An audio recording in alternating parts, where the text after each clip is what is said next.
and welcome to Good Morning RPG. My name is Leia, and this is Matt, and wow, heck, whoa, wow. Hi, Bajerk. Hang out for Bajerk. as long as you need. Envy. We're gonna be kind of chill today, or well, maybe I don't know. The vibes might change. Yeah,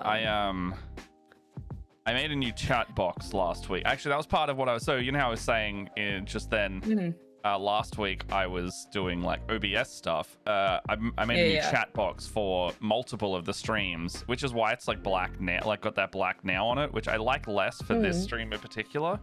But it is one chat that can kind of go on any of them now.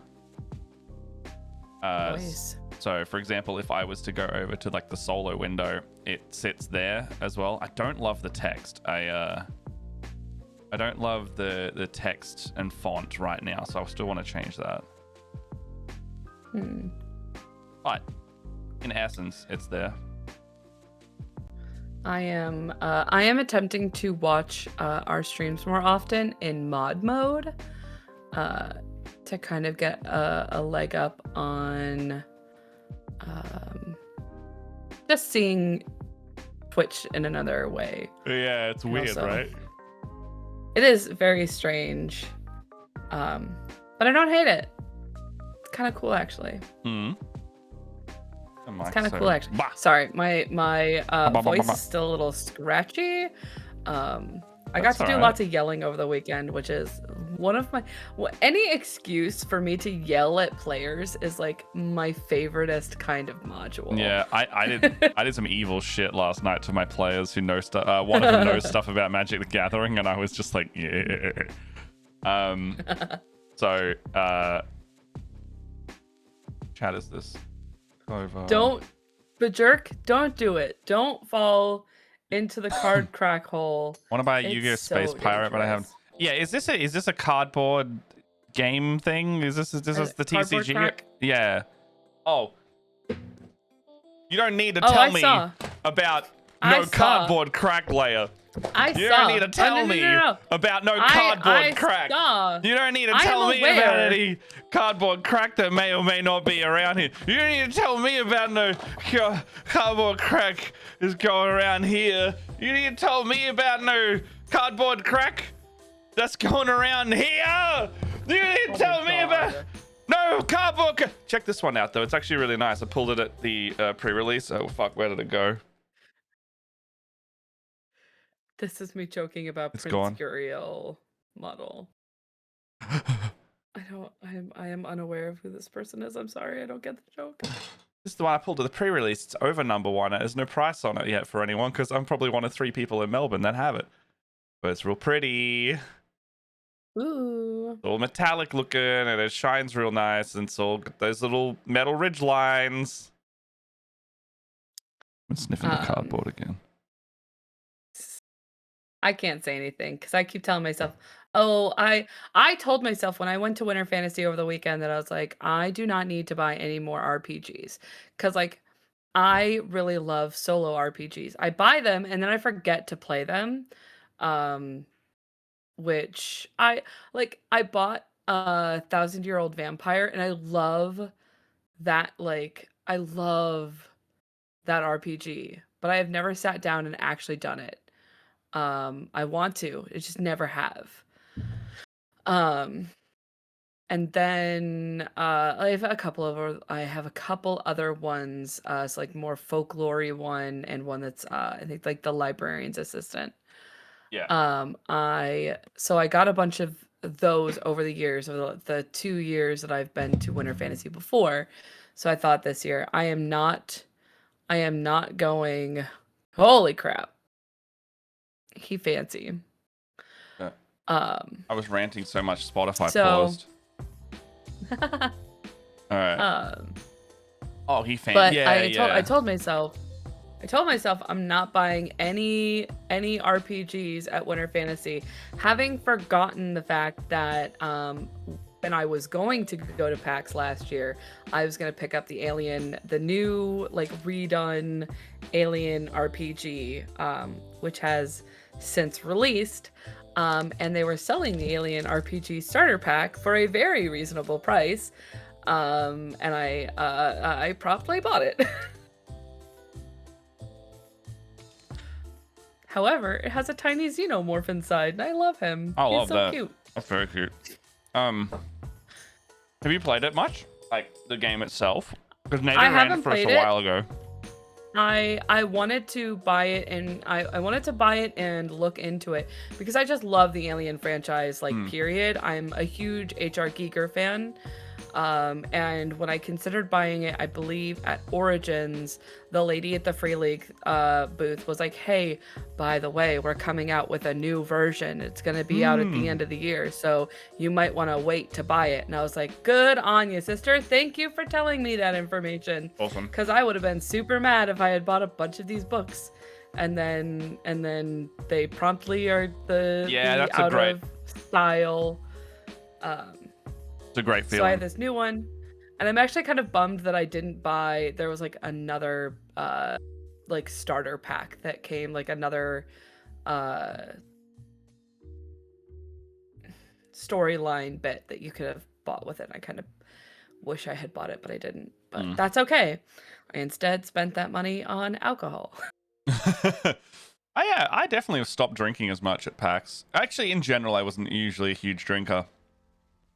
But it's usually like I'll get like, you know, actually drunk like once or twice a year now. Usually it'll be PAX and maybe New Year's. Otherwise, I don't really like, you know, I'll have like a 1 or 2, but I won't like have a lot of drink. Oh yeah. But like, no, this was like, I tend to only social drink now. So that's a bunch kind of the it, guys that I know. First of all, I found out that the bar around the corner from Winter Fantasy was doing karaoke night. Which was in equal parts awesome and fucking mind-blowing, because another girl that I've made friends with, her name is Mars, she's wonderful, just this like absolute cherub of a woman, went up and sang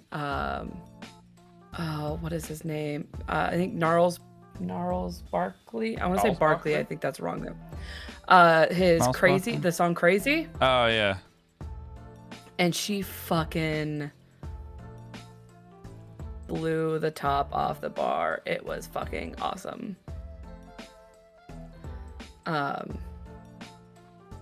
So yeah, and then we just went out celebration drinking, but that's probably the last time I'm gonna go drinking for a while. Nice. I don't tend to drink that often, so. And it kept me from buying more RPGs that I don't know what to fucking do with. Look, see, this is that fucking box. First of all, the box is gorgeous.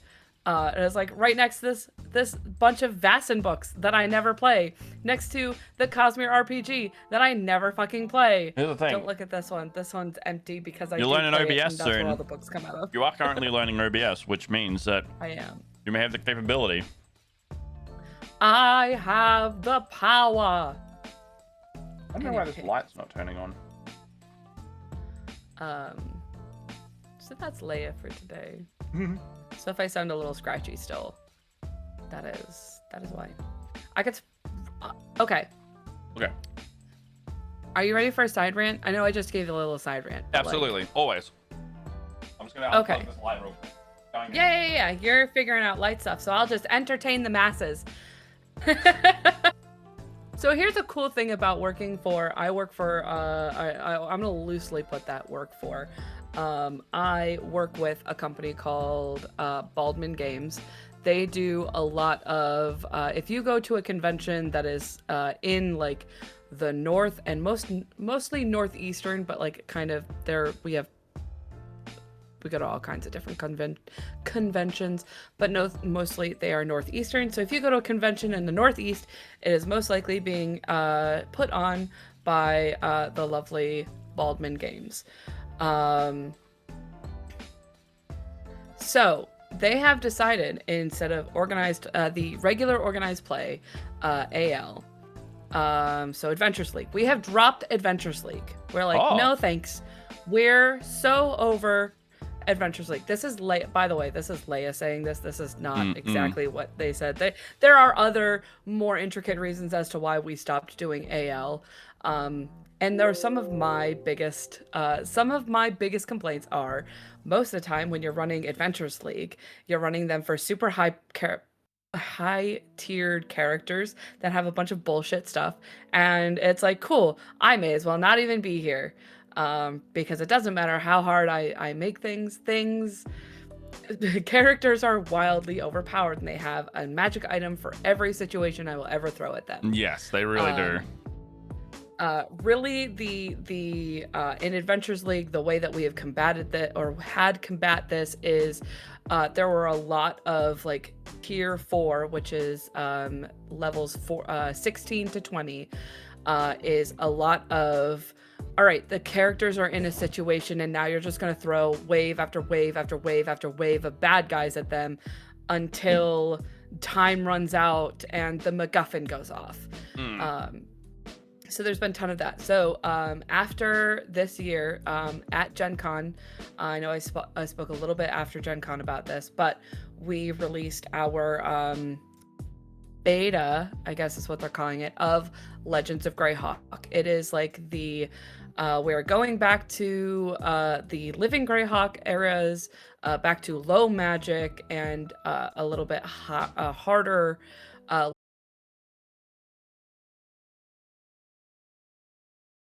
Connected it, like cut everything for like half a moment. Oh, I don't know why, but I'm like, why did that interrupt the stream at all? But yeah, it gave us like the Twitch blinky light. That's weird. Style things. Yeah, that's weird.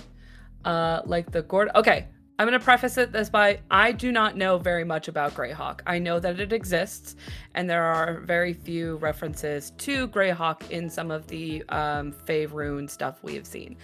I am learning Greyhawk as we kind of go along. So I don't know the Gord of Greyhawk style of things. So like essentially it is like we're now Lord of the Rings. Magic is harder to come by. Magic items are the hardest thing to come by. And so instead of like I'm a level 1 character, I play one game, now I'm level 2. I'm level 2, now I play one game, and now I'm level 3. So instead it is you have to play up to, you have to play 10 games to get up to level 5, because it's if you start at level 1, you do get to play one game and then you are level 2. At level 2, you have to play 2 games to become level 3. And so on until I believe they've capped it at you have to play 4 games after level 4 in order to get to your next level. So this being, you have to sink 10 games into a character to get that character to level 5. Damn. I think it is. There are some people who have problems with this. I think this is awesome. Because it keeps characters at lower levels for longer. There isn't, like, we are handing out very few magic items. They're harder to get. They're not so specific. And it isn't like AL where it's like, oh, everyone gets the same bundle of 2 potions, a super crazy magic item, and a bunch of gold.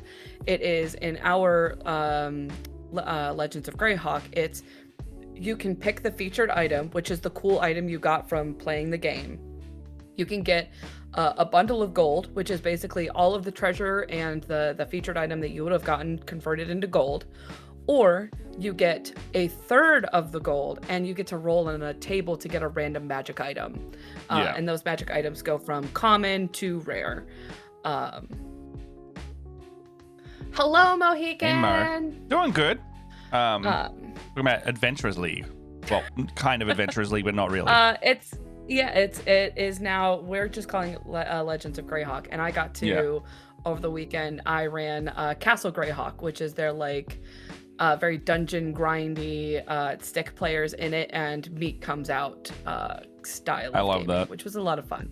Actually, sorry, I won't tangent. Thanks for coming. No. That's basically it. It's just like I'm just really happy that it's like, since all right, the wrap up of this is we premiered this at Gen Con. Gen Con is where we like really started the kickoff of Legends of Greyhawk. Yeah. So at Winter Fantasy, we are starting to see our first tier 2 characters. So these are characters who have just arrived at 5th level.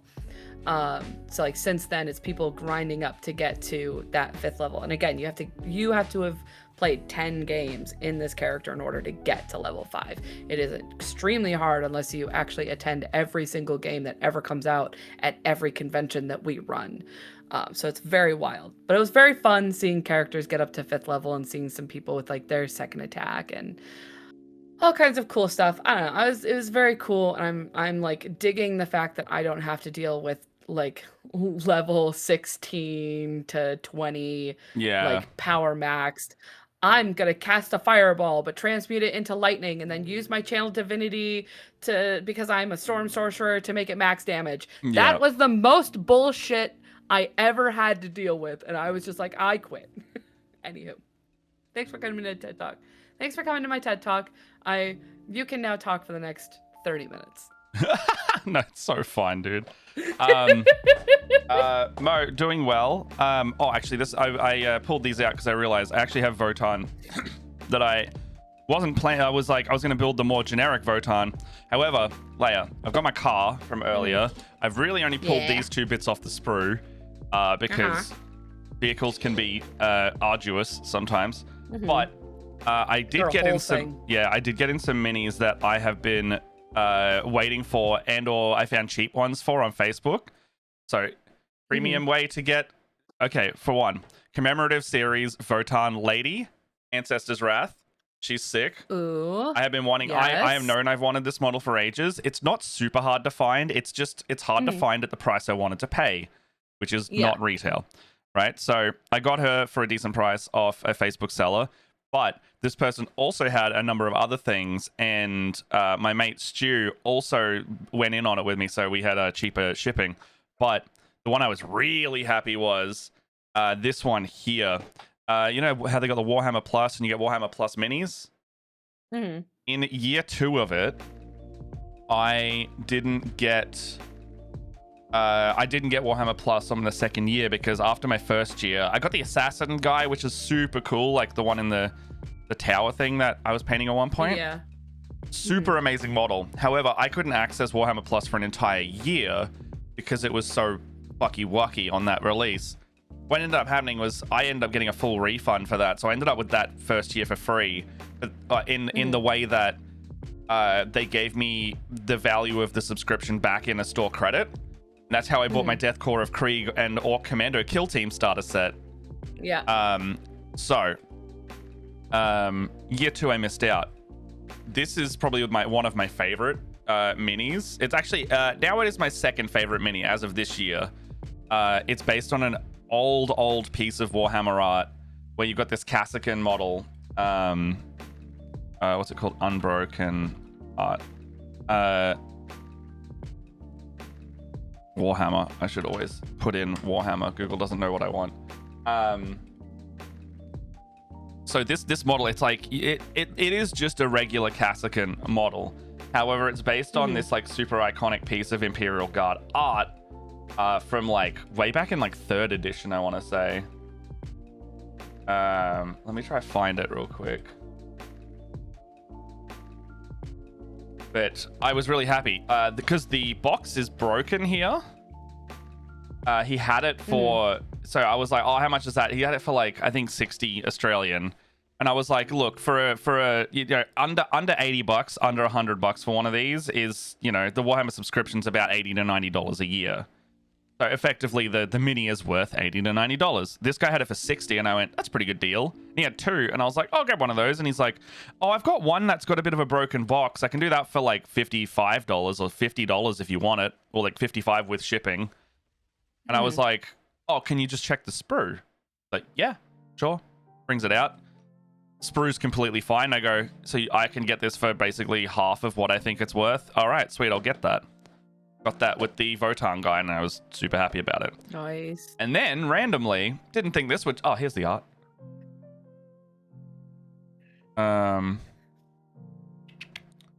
Window's that. Is it this one? Yeah, here we go. So here's the mini in a bit of a larger picture. If anyone would like to see. It's called Unbroken, and here's the piece of art that is based off. So it's very similar. Like almost one-to-one similar. Oh, that's cool. Oh, I've got my sister Amalia Novena is in that same art style. Yes. And her miniature is based off of that art.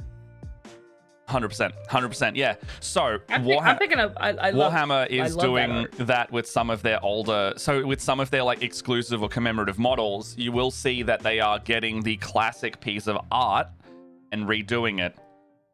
Or if they haven't done that, they've done more like a with the Noise Marine, they've done a re-release of the same model. So that one that's like the funky dude playing the guitar is a super old iconic model. But yeah, I managed to snag this. If anyone would like me to link the seller on Facebook who has the other one, I think he has it still. If anyone would like it, because I think this mini is fantastic, and it's only gonna get rarer. That reminds me, I have a Greyfax I have to finish to like put with my hunter guys. Gandalf? Oh, that's Shadowfax. Oh, Greyfax. Oh, hell yeah. I got a Greyfax, yeah. Which brings me to my last one that showed up. You've got one under there that you're like hiding, and I want to see it. This is the story. I see you've been sneaky over here. This is the story I've been leading up to. This is this year's Warhammer Plus mini, and my brother was like, "Oh, are you getting Warhammer Plus still?" And I went, "You're right. I did want that mini, and also if you shoot me like $10, and you can watch through my login. Helps me alleviate the cost a little bit." Now, this is now my favorite Warhammer Plus mini because it's fucking gorgeous. It's the yellow one on the right when I bring it up, but it's an Eldar model, and I know Bajerkson, I love this. It's called Infinity's Lament, and it's a Spirit Seer standing atop the wreckage of his Wraith Lord. How fucking beautiful is that? Cool. I got it. I did not expect it to show up for another few months because these are all made to order. These are like made to order in the sense that they're like, they will get a bunch in, but they won't start printing them until that year of Warhammer Plus goes forward. But the storytelling on this model is gorgeous, right? Mm-hmm. I'm probably going to paint it in this yellow and blue because now that I've got that contrast paint, it's going to be a dream. That's classic.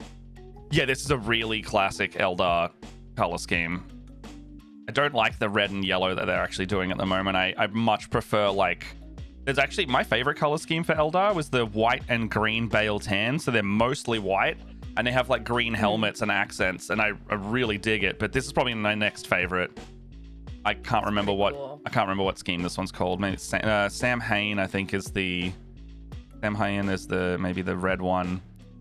This might be Ianden. Either way, amazing model. So fantastic. Hey, Liam Draws, how you doing?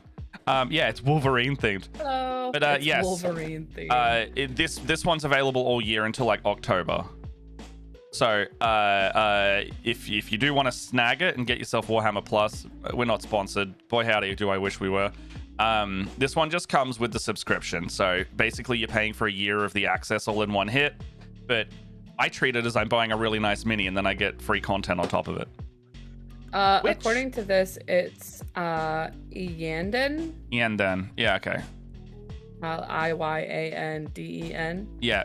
That's what I thought it was. There's one more that I know of, but I couldn't remember the name of it. Oh my god.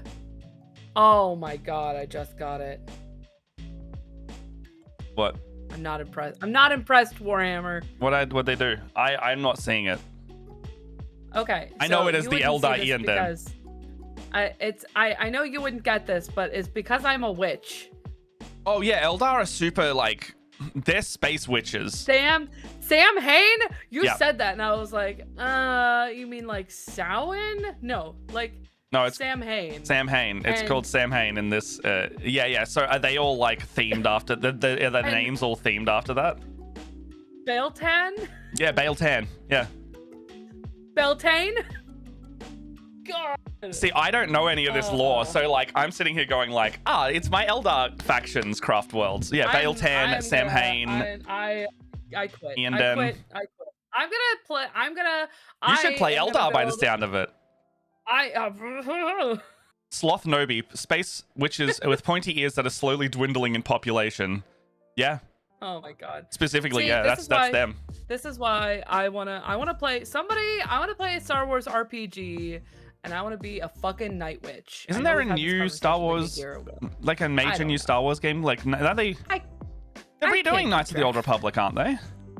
They are, but it's not gonna be out for like another 2 years. Hey, I'm okay to wait for any game if it comes out good. I have such a solid opinion on like, I don't give a shit if the game takes forever to come out, as long as I'm alive and as long as it's good. Oh my god, Mohican, I feel that. Like, I realized that ages ago when my mate was talking about their witchy ways. Space witches with their pointy ears and mohawks. Yeah. They cast witch dude. Oh god. Apparently I need to make an Eldar. You know what? I'm gonna make my own. I'm gonna start painting some Eldar. Leia, and I'm gonna name them something completely witchy and because Would you like me to influence you heavily right now? Would you like me to influence you heavily? No! Okay, well I'm gonna do it anyway because I know that this is also influencing Bajirk as well. The substrand of space witches wear medieval jester clothes. I don't like those ones as much. Also, they don't have a full range. Oh, the Harlequins. That's what they're called. They're called the Harlequins. So the new expansion of the narrative at the end of 10th edition. This is for Bajirk as well. The new narrative at the end of 10th edition, this current book that's about to come out on pre-order this week is pirate themed, basically. Ravagers and Space Reavers. Now, the Chaos Space Marines basically got, hey, would you like some renegade type piratey Chaos Space Marines for your guys? The Red Corsairs now have a squad and a bunch of models. Here we go.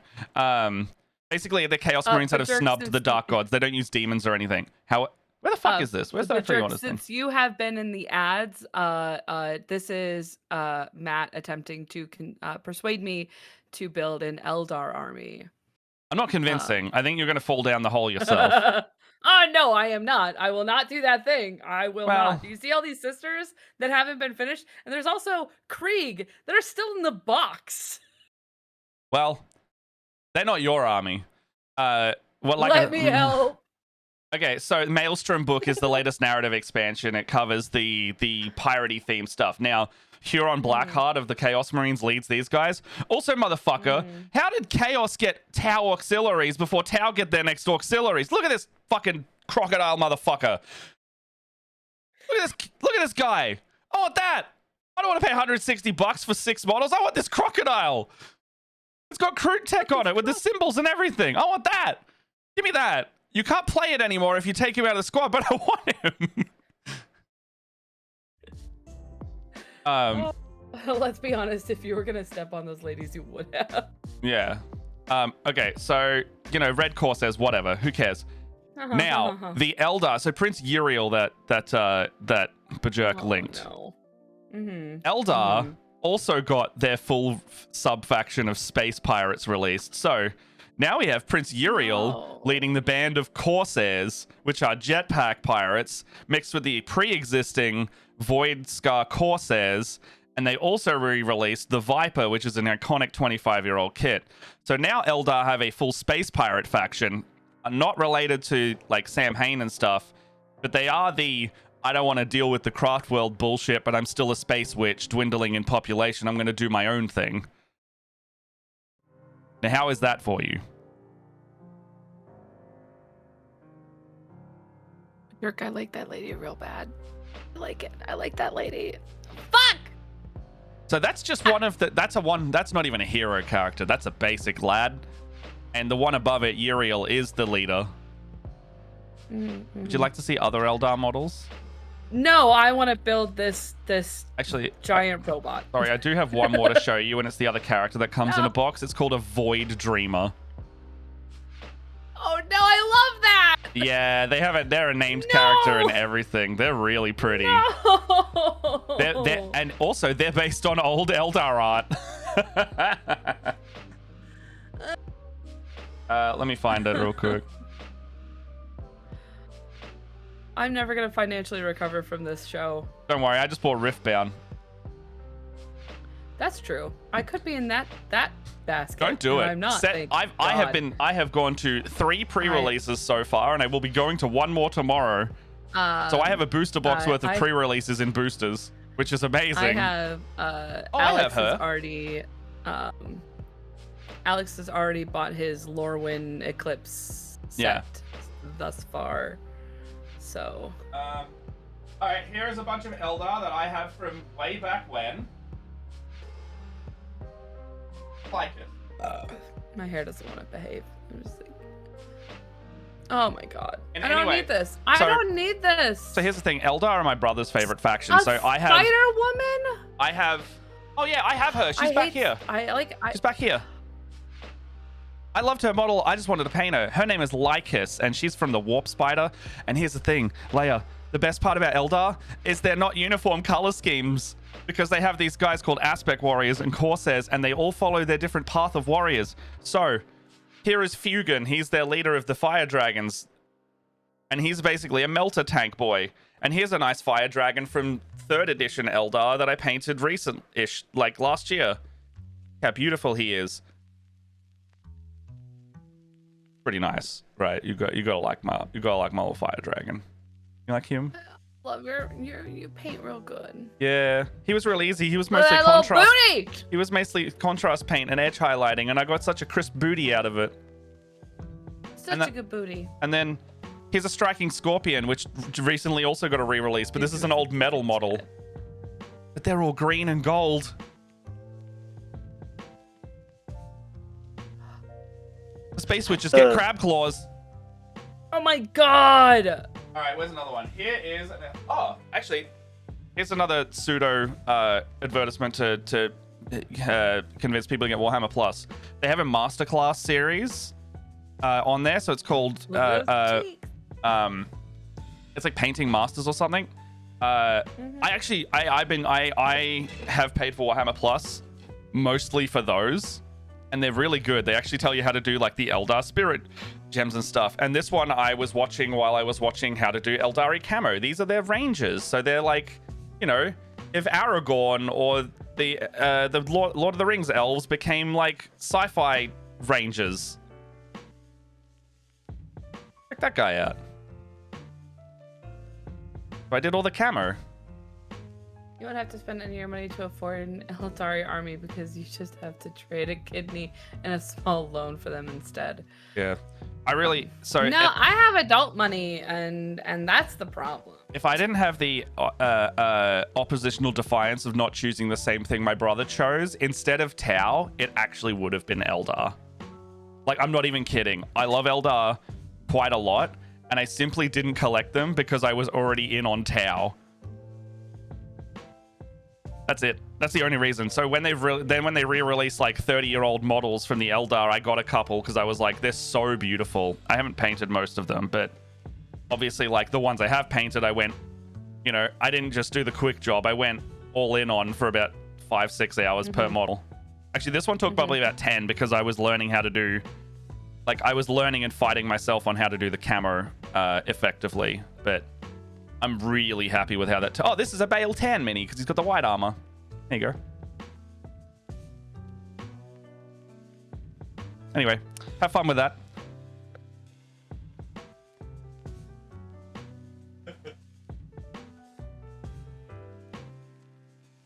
I don't know where Lycus went. But the spider models, they're like teleporting spiders who jump through the warp. Because I've got all of the pale colors from when we were doing the bubble marines. Yeah. Like, man, I do like pale color, like very pale tan colors and call and name them after Ostara. So, would you like to see 3 of the other aspect warriors that I found in my brother's metal lot? These are called the swooping. These are the swooping hawks.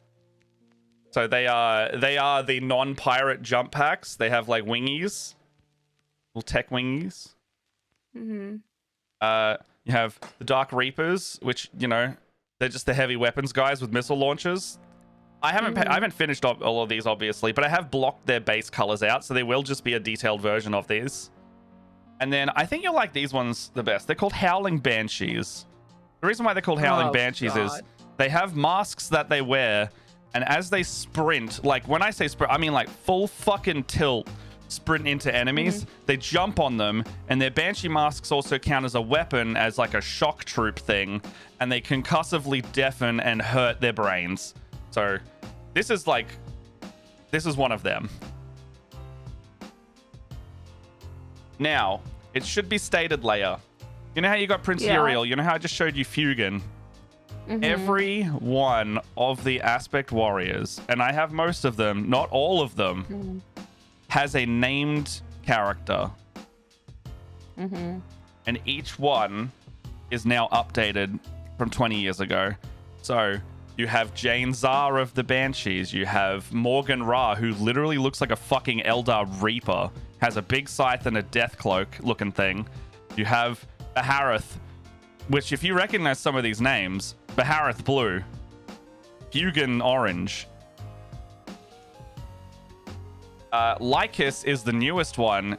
She is from the Warp Spiders. They didn't used to have they're called Phoenix Lords. They didn't used to have one until this edition. So they got a new one. There they are in the thing if they need. And there's one more called the Dire Avengers, and his name is Azaman. He's the only Eldari with like his helmet has like the human features helmet face, and it's weird but kind of iconic for him. Anyway, do you like all of this? I'm gonna text my husband real quick. Anyway, the pirate box set is on pre-order on Saturday, so good luck.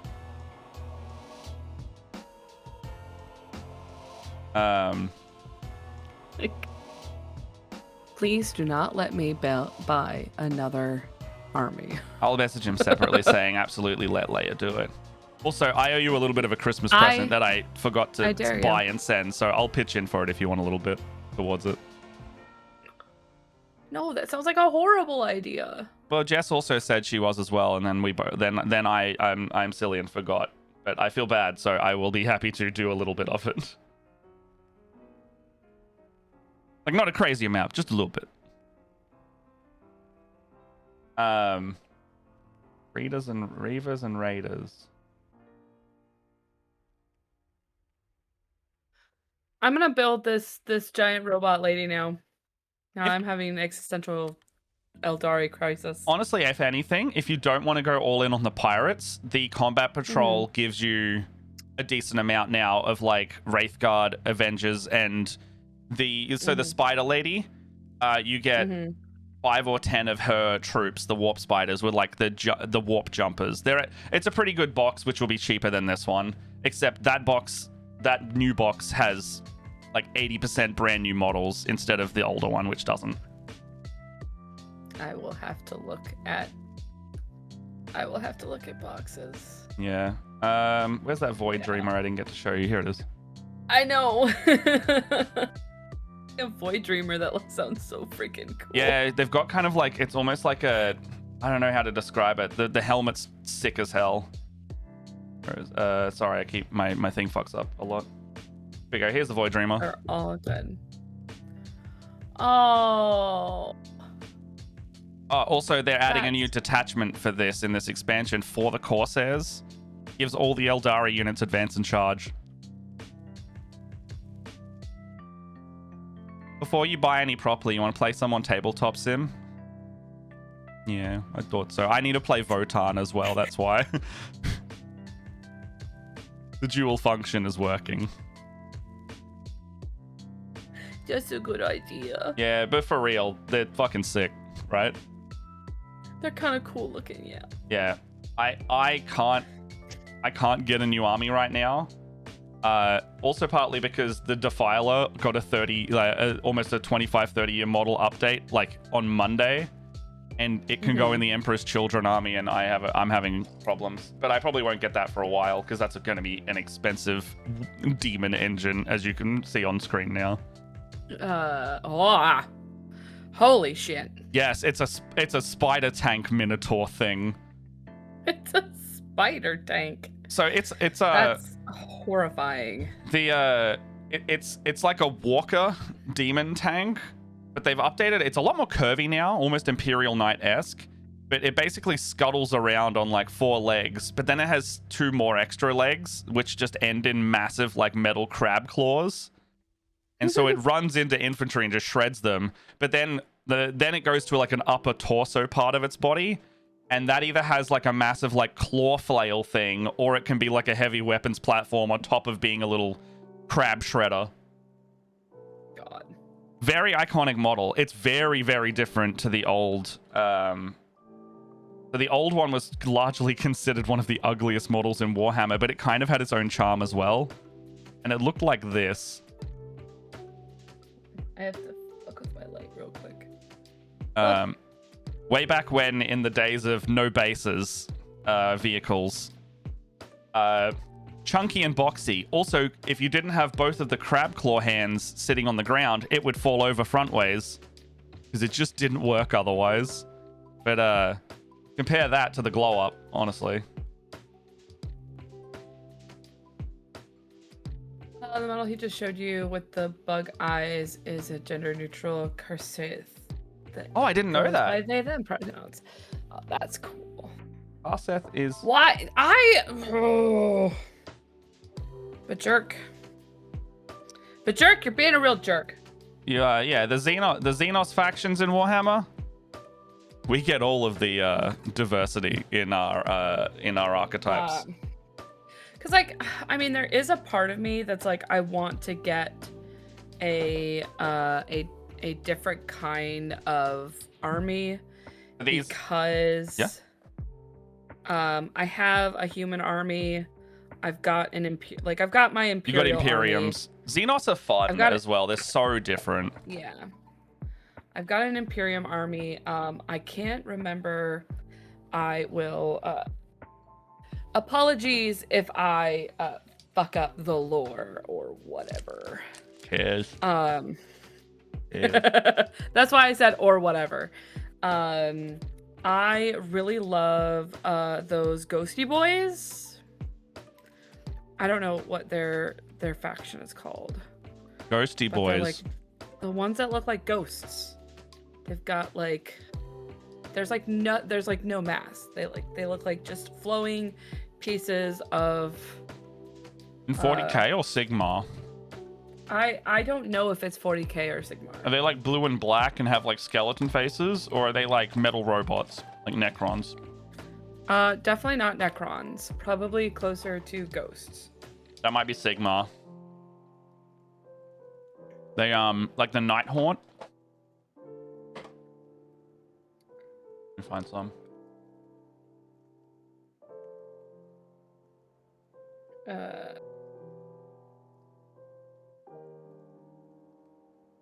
Like this kind of look?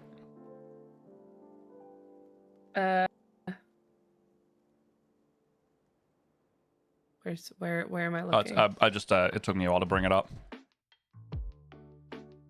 Like this one on the stream? Oh, yeah, it is Age of Sigmar. Yeah, that'll be Night Haunt. They're cool. I will let you know. While they are cool ghosties, that's truly a paint the exact scheme 100 times kind of horse.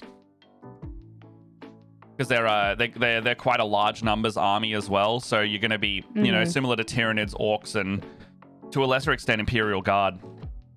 They are a large body count army, which is not a bad thing. But I can't help you on that one in terms of playing. Yeah. No, if they're Age of Sigmar, then... Oh. That's like my only other idea is like I thought like maybe I'd consider picking up Tyranids at some point because I'd love like a little xenomorph army. Same story as the Nighthaunt.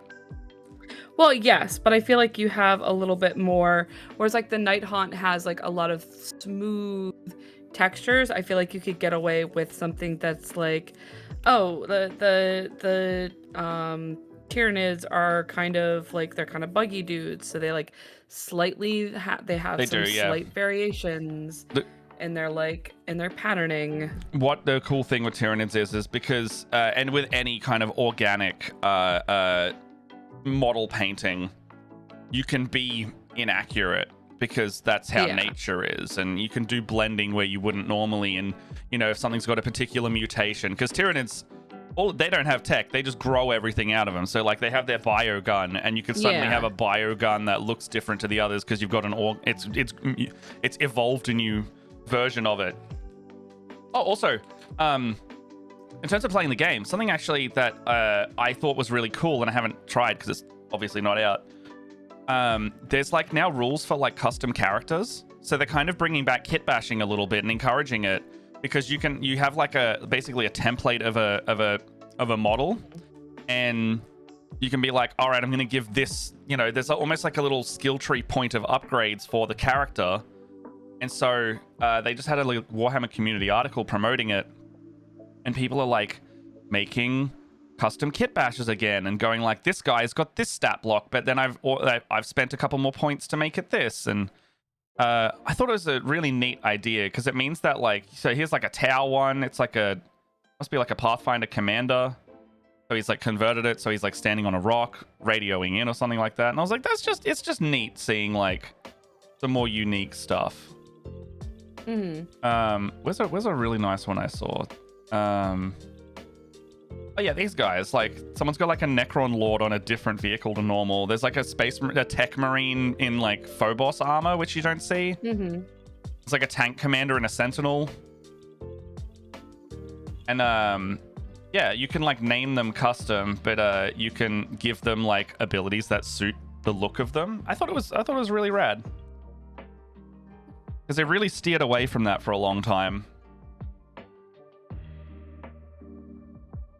My favorite part of the hobby too is customizing.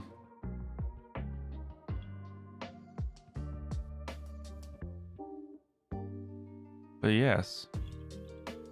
Project says, if I collected Sigmar, I'd go Sylvaneth. Oh, the angry tree ghosts. I do like them.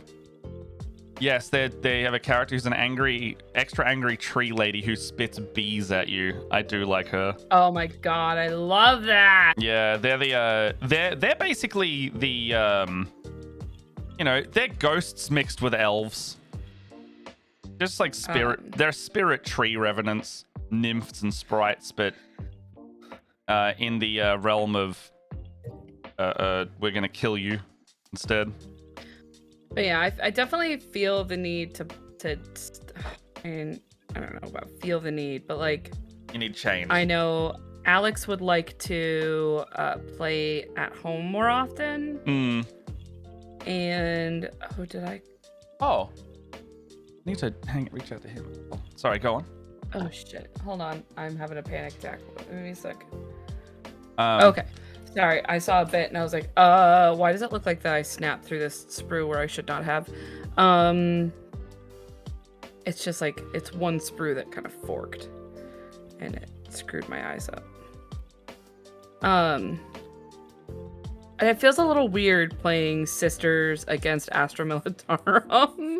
I mean, if sisters rock up to an Astra Militarum area and start beef, it's because they're about to kill all of them. You know, in terms of your narrative crusade. In terms of how you guys play as well, because you guys play often, semi, in terms of like the same armies, you guys could do the rule set where you get like incremental upgrades. So like the first one is just one squad playing each other, and then you get like, you know, resources to buy strategically new army units. So it's like rather than just dumping all of yours on the table, you incrementally upgrade to a point score. But then you can give your leaders like enhanced abilities as well. Mm-hmm. It's kind of how we've been playing. It's because we only got the combat patrols when we bought his set and my set. Do you have the Christmas box as well now, right? No? I have like the Christmas box from like 2 or 3 years ago. Oh, sorry, I meant didn't he also get? No, he got the combat patrol and he got the Krieg army set. Yeah, he got he got the Krieg army set. So he's probably got what, just under 1,000 points now, and you have basically whatever you want. I have like 3,000 points with the fact that they downgraded or they upped a lot of the point values of sisters. And I don't want to say they nerfed them, like they just made like certain sisters cost more point wise. Usually that's how Warhammer handles nerfs. They just make stuff more expensive because that means that, you know, people usually do like a damage per point type calculation in the competitive. And that's actually, like a points increase or decrease actually counts as a buff and nerf. Because suddenly they go like, okay, my math dictates that this is what I could do instead that is slightly better because this other unit is now cheaper. It's actually worth me taking a couple here as well instead because I get more bodies and more objectives that way.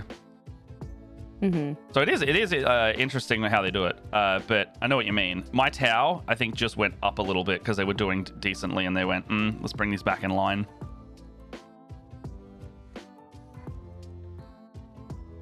But yeah, I think you guys would be able to do something similar to that, right? Yeah, probably. I was also last week on Friday. And oh, sorry. I was just gonna say, like, I am trying to release the reins and be like, okay, fine, you can paint these, and it's just like, it's not my problem anymore. I just have to be like, it's not my problem anymore. That's what I was saying. Like, anymore. Let him do it because it's his. But also, then you don't have to be like anchored by it.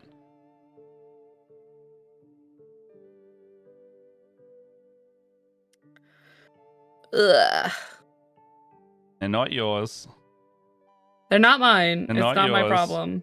It's not my problem. And then that frees my brain up for Eldar playing. No, maybe. That was such a quick turn. They're so cool looking. And again, like I've already had, like in the past year, I want to say in the past year and a half or so, I have had the desire to like build another army because I would like something that is not Imperium. Oh, actually, if you would like something kind of weird that is Tyranids light, but also like guerrilla warfare ambushes, the Genestealer cults is a really niche but interesting one because they get access to like Genestealer Tyranid units. But I don't prefer them. I'd rather go full Tyranids, but like they're an option, you know. Or if you want to buy the least. Sorry, go ahead. I was gonna say, if you want to buy the least amount of models as possible, Custodes or Imperial Knights are by far the cheapest army to have like a lot of points in, because you get like 5 models and they're worth like 300 points. I feel that on such a level. Yeah. Imperial Knights, your army is about 6 models total, but they're massive. You know, you need to spend money about 4 times, but in very large hits.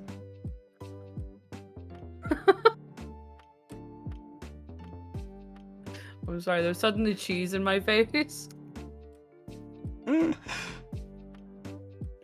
Well, my husband keeps coming upstairs to do the laundry, and I keep getting handed food. You say that like it's a bad thing. Alex, Matt's trying to convince me to... Try? I don't know if trying to convince is the word here. I think the... Where's my bloody captions? Are they not working? Oh, no, they're working. No, they're not. No, they're working.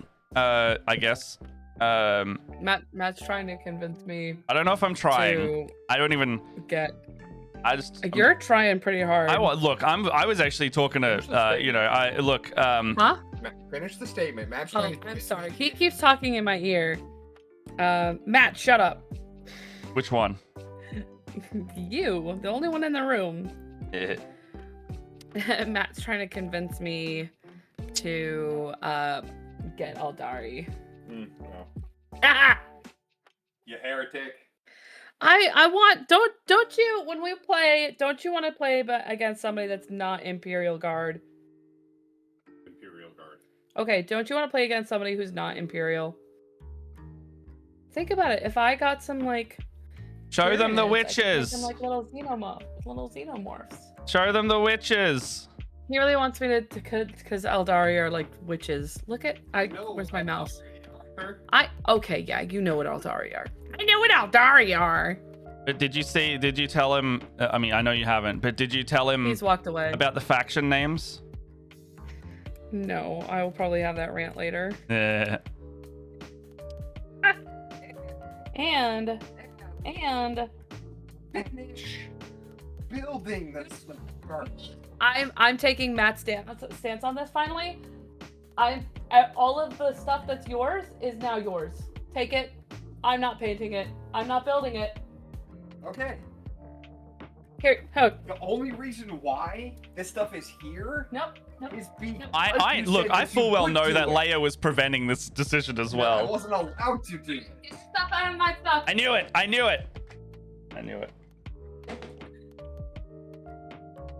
No, don't you dare drop that in this office. I find it so funny that he called you on your bullshit immediately, and I knew it was true. Oh, hold on. Can I at least have the Krieg book? I want to put. Hey, no! Don't leave that there. Doing laundry. Okay. It's like he had the Krieg box in his hands, and he's like walking around in circles, like he's trying to put it somewhere, and I'm like, not in my office. Buddy, there's not enough room over here for you. Is super glue dead? I think this super glue's dead. Oh, it's not dead. This part of it. Ladies and gentlemen, I think we gotta.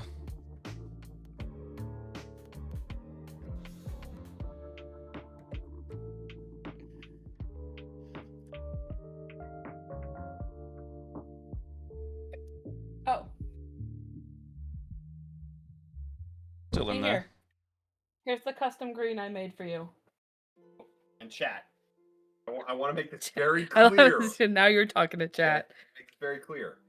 Everything that was in those boxes, I would have done because I volunteered to do them. Oh. And this one said no. No, they know. Let him read my captions right now. We fully know that she forbid you from doing it. We fully know. we know it was her fault. Yeah, they know it's my fault. They knew it was my fault. Yeah, all her. No, it's not my problem anymore. Also, you should take your bin with your men in it. Get it out of my space. It's the one on the bottom. Yeah, put those men in a bin. Ah! Oh my God, Alex! Why would you do that? All right, now seriously, get out.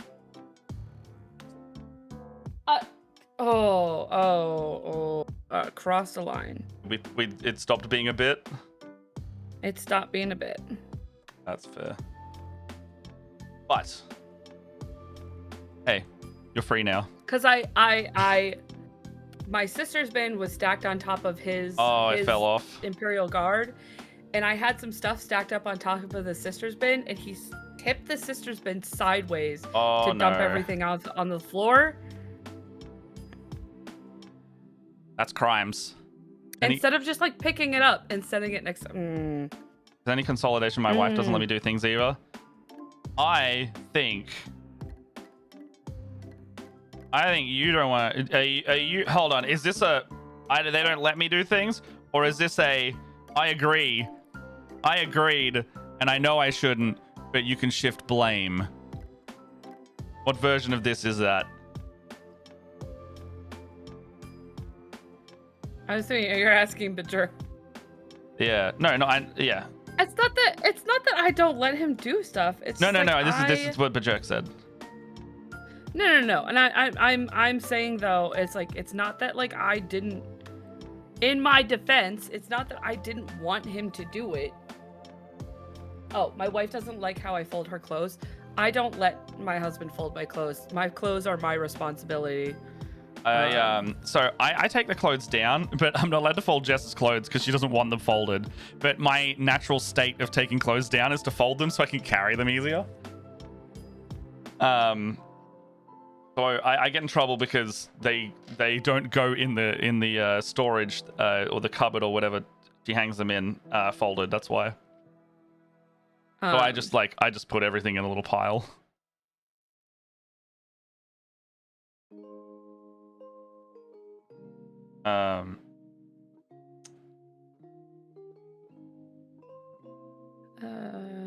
This feels. Look, sometimes if you got a way to also do something specifically, that I think that's fine to, be like, oh, if you're gonna help me, take it to this point and then no more because I want to handle the last bit. I think that is a fine thing to ask. I do remember at one point we were joshing about the Krieg thing, and I was like, why don't you make him paint them? And then you went, because he's gonna do it wrong, and I went, there it is. Remember that one? Yeah. I know. And I was like, doesn't matter if they're wrong, they're not yours. What was my introduction to kit building? Do you mean like Warhammer or Gunpla? Like, what up, bitch? You're also cute. Also, hello. Both? You go first. Oh no, it's split the party. Oh, for both. No, they said both. Sorry. What the heck? My introduction to kit building is actually, funnily enough, a very old story. I used to do my homework at the table when I was a kid, when I was a little youngster. And my dad would be painting his models. I remember he would what's the word? Like meticulously set out like old magazines and newspaper on the table, and he would get all of his tester paints out. I could remember the jars, oh my gosh. Like and the GW ones or like Gunpla kind of ones? No, like testers, the enamel paint. So he used testers, and he had this little clear plastic bit, and he'd get all of his paints out, and he'd get everything all ready, and he would sit there and paint. I can smell the paint, the enamel paint in my nose right now. All right. I don't know if Nick-tacular has ever seen this. It's a little busted up I've been meaning to fix it, but I actually have a model of my dad's. Let me go grab it really quick. I don't remember if I've seen this. With the model stuff, I loved Lego when I was younger. I still love Lego now, but kit building as in like this stuff, they did the Lord of the Rings magazine many years ago, similar to the Combat Patrol and Stormbringer ones now for Warhammer and Sigmar, 40k and Sigmar. But the Lord of the Rings version was still Games Workshop, and you get a subscription or you go down and you buy the specific issue. And then it would give you for really cheap just like some models, and then you'd get like some gameplay stuff, and it teach you how to play the game. And then from there I played the Fire Warrior game on PlayStation 2 and went, oh shit, this is really fun. And then it was like, oh no, I found the models in a toy world, and then I bought them, and then that was the end of it. Oh yep, just go.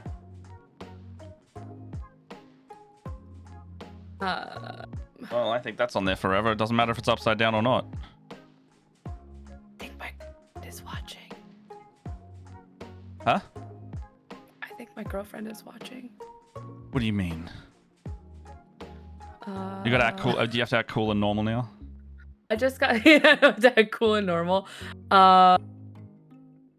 You get a text. I was like, I had like a cute little hair swoop, and I swooped my hair back behind my headphones. I get this little message from my girlfriend that says, "Oh, your hair looks so cute." And I'm like, what? And then I blushed, and she goes, "There's that blush." I'm like, what? Oh. Anyways, is it warm in here or Anywho. Oh no. Right, Nick so said probably hasn't seen it. It's a little worse for wear. But here's like the little top bit.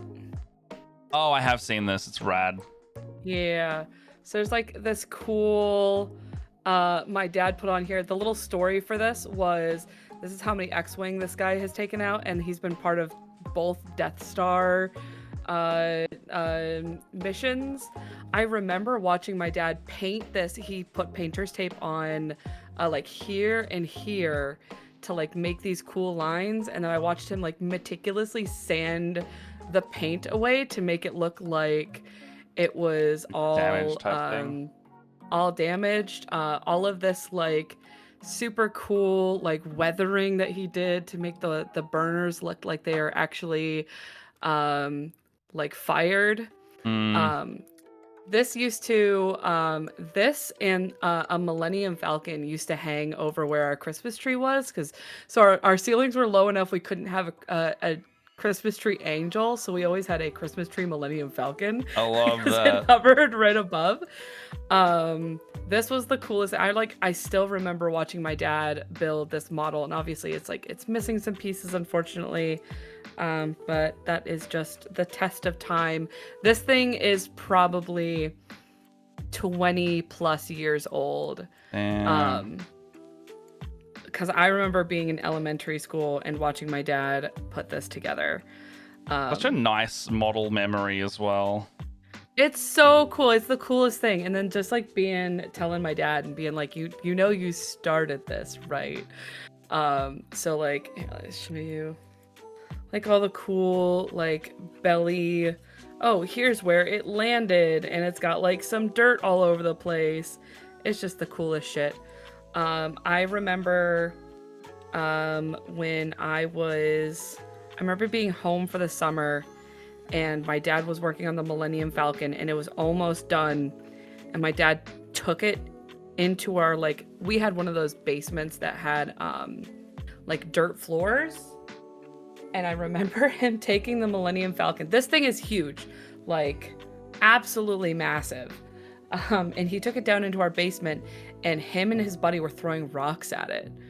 What? And they torched the back to make it look like it was all banged up and dinged. And my dad's like, if it was perfect, it wouldn't look like the Millennium Falcon I know. Yeah, okay, I see that. I was like, damn, rocks and dinging. Yeah, no, well, that's, yeah. Yeah. Yeah, okay, I see it now. Right? So yeah, so this is my first introduction into models. So this is like a super core memory for me. I wish that I had been able to save the other models that I unfortunately the other models did not make it. But yeah, this is my baby. My baby. Well, technically it's my dad's baby, and then I made off with it. You adopted it. I've adopted it.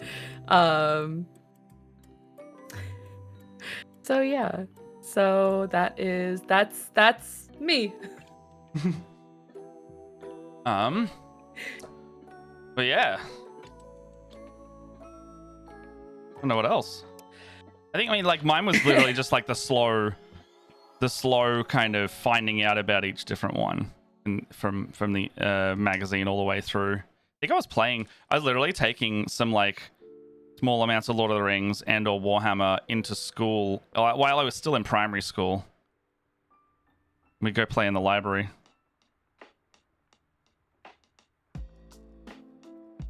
Which in hindsight, so odd to like I'm like, man, that is sure what we did. Like we went and played like the card games in the library, went and did this in the library, and I was like, and in hindsight, I was just a big fucking nerd from the get-go, wasn't I?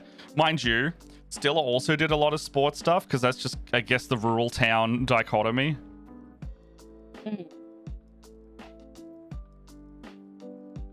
The rural town dichotomy. Well, it is. It's like, it was like, oh yeah, he'd still do nerdy thing, but also, you know, also go do BMX competitively. Oh, that makes so much more sense now. Sorry, I've been trying to figure out how this helmet is supposed to go together, and the answer is I'm a silly goose. Yeah, but a silly goose and never hurt anybody. Oh my gosh. Yeah. It is super high attention to detail. It's when I remember when my dad recently was like, oh yeah, so I've been to a therapist and they diagnosed me with ADHD and OCD, and I was like, yeah, I can tell. I knew the whole time. Last time I was in Cairns, one was like, oh, how's all your stuff going? Your medication still working? I was like, yeah. And then just talked about it a little bit, and I was like, you ever thought about, you know, it is genetic. You ever thought about getting your diagnosis and medication? She's like, oh nah, I don't need it. I was like, okay. She's like, yeah, I got Zumba. And I was like, I suppose Mum's never really had. Like, while I was shopping with her for Christmas food, I was like, oh, okay, I can see the ADHD in full force because she's just running around the shop everywhere. But like, you know, she's got her hobby. She's got stuff to do. Like, actually, I'm like, maybe Mum doesn't need it. I think she like fully has it managed. Moms don't have therapy. Yeah. They have days of our lives. Look, my mum's also a midwife, so like, you know, the hindsight of like, yeah, Mum's probably got it is like, what, she was in a high pressure environment where a baby needs to be born, and then that's where she excels and has for like 30 years of her work life. Yeah, that tracks. Yeah, that's kind of a mood. Yeah, and she's very like, I'm just gonna do what I want most of the time. I'm like, yeah, that tracks. Do what I want. Yeah, well, yeah, she's just, you know, I get a lot of that from my parents, of just like the attitude towards things. Well, I thought it was funny because like I was having this conversation with my dad about him being ADHD and having OCD, and he's like, it is like kind of the dichotomy of, he's like, I've got the there are times where I am in the car and my brain has fully convinced me that I didn't turn off the oven or I didn't turn off the stove, and I have to turn around on my way to work and go check to make sure that our house doesn't explode. And I'm like, that is awful, and I'm sorry you have to live with that.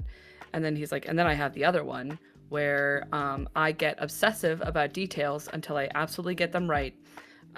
He's like, if I'm doing anything, I need to keep doing it and keep doing it and keep doing it until it's perfect. And I was like, thanks, I got that one from you then. Yeah, that's not even the OCD one. That's just neurodivergency generally. Yeah, probably. Does he also said that if I can't do it first, try perfect, I stop doing it?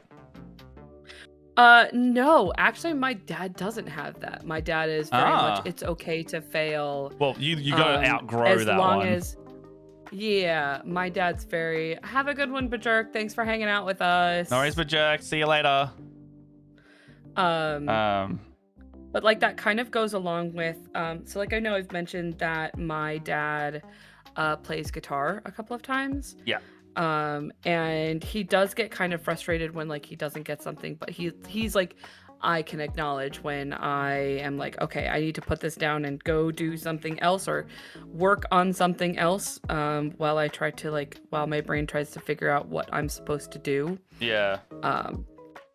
But very much like, I do think that is something that like he had to probably grow out of.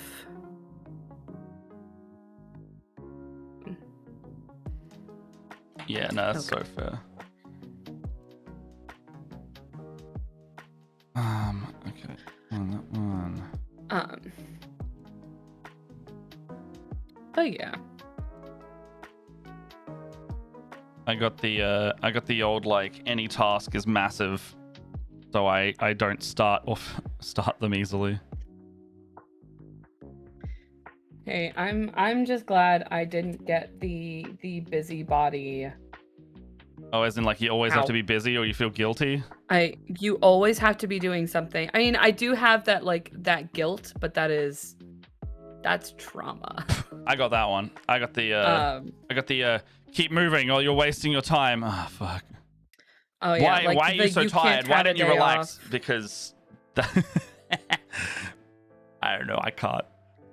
I had to do that today because I was like, oh, I just clipped something and don't know where it went. Oh, there it is. I had to do that today because it's like I had to like convince myself that it was okay that I sat down and played I didn't play Woolhaven. I'm not to that point. But I like sat down and played Cult of the Lamb today because it was like, look, I had a very big weekend. I'm still like letting my voice rest. It's okay if I take some me time because I spent the entire weekend like focusing on other people. Yeah. Right now, because I had something that not happen in January, I was just like, I'm not doing anything till February, and now February's here, and I'm like, I still don't want to do anything, but I got a couple things I should do.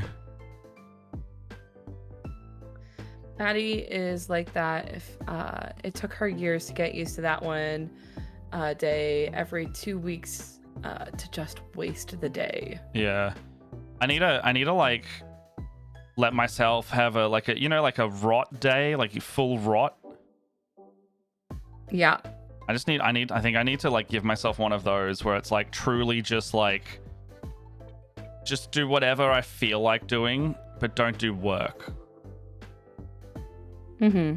Like just fucking potato for a day until I get bored kind of rot. Yeah. That's just like I let myself do that today. It was a very hard conversation to have with myself because I was like, I have to do all these things. But the problem is I did a bunch of work yesterday after like I'm still trying to get, chill out after Winter Fantasy. I was literally on all weekend. So I came back and it's like I've got to do work prep, unpacking, getting all my stuff ready, and then I ended up having my afternoon game canceled because I've got 2 players out sick. Which, by the way, everyone, doesn't matter where you are in the world, please take care of yourself. The flu is absolutely wrecking people this season.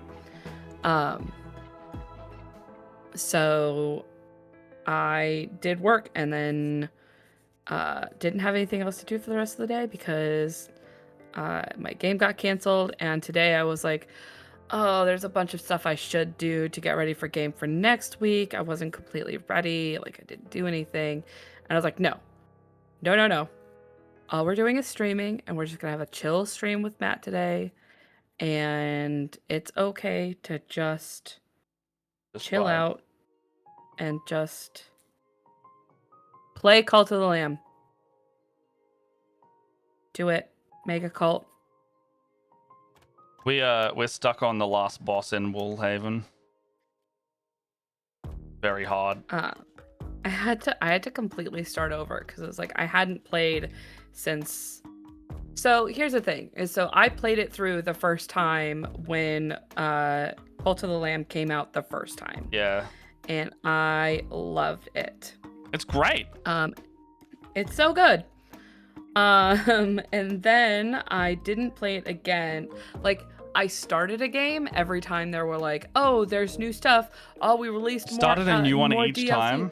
There's like I tried. Oh, like I would start and then I would play for like maybe a day or two, and then I would just be like, I'm like really not into this, or something else would come out and I'd be like, I've got to prioritize this thing because it's something that like me and the boys are doing as a group.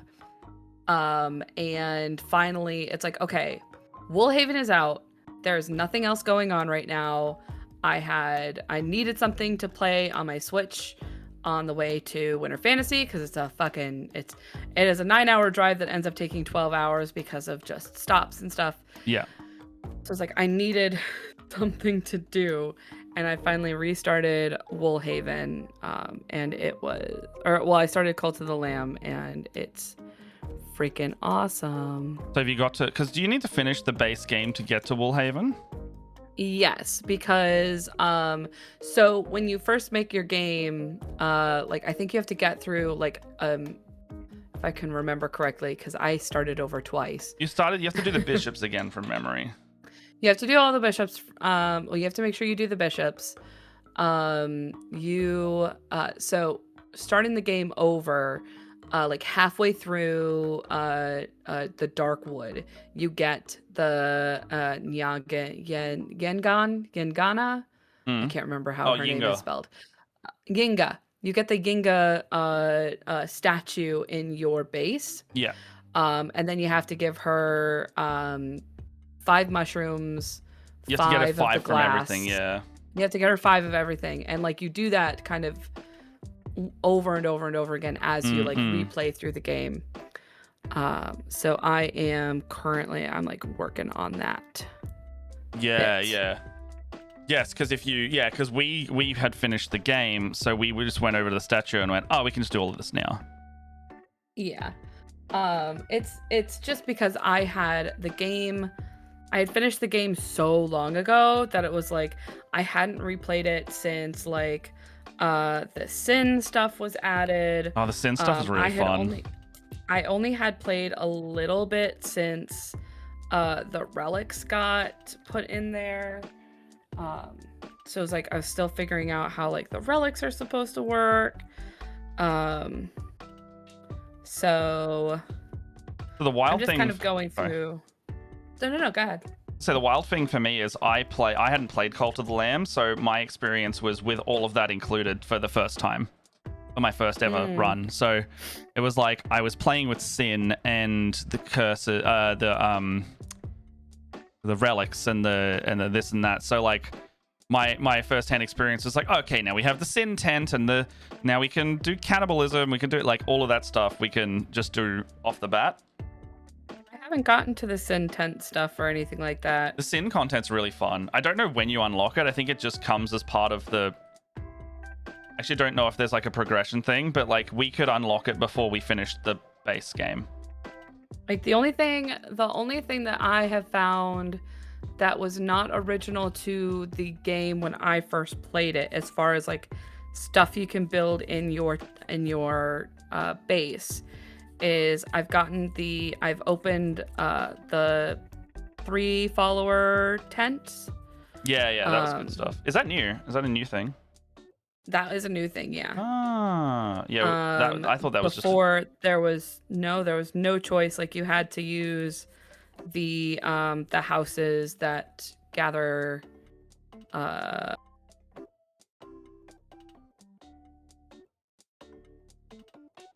want to say divination, but that's not the word.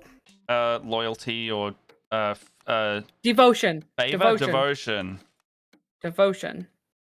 The houses, like your only choice, like you had to go from sleeping bag to tent to devotion the permanent houses with the devotion. And then I saw the side bit that's like, oh, build one that like can house 3 players. And I was like, that gets rid of. I remember having 24 followers the first time I played through, and like having 24 houses, you're like, I have to dedicate an entire corner of my we've still got area that to just like. Oh, that's what I've accidentally done. So much. Oh, well, that's fine. So, yeah, no, it's so fair. I think we've got about 30 followers in camp at the moment. Because in Woolhaven, there becomes like a couple more ways to get different followers as well. Without spoiling too hard. I am smartly I'm keeping a list right now of like all of my followers with like all green all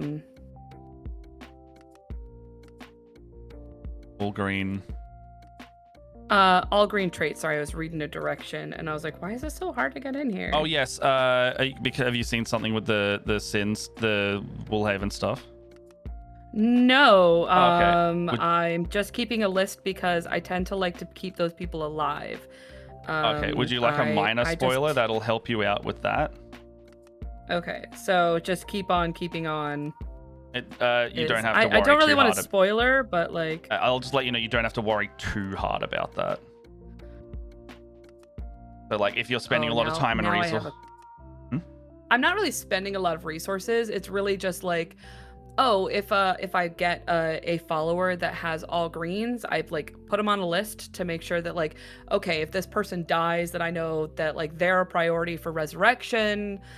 They get all of like my gifts, and they get all of like my necklaces. Like I give them like trinkets and stuff like that. I worry more about them. They get the goodies, and then anybody who has, especially, I do have a naughty list of people who have all red. And those people are like, all right, you guys are my sacrifices. You're the ones that get like you guys are the lowest ones on the totem pole. I got a doctrine where it's like, your cult absolutely loves it when you sacrifice old people.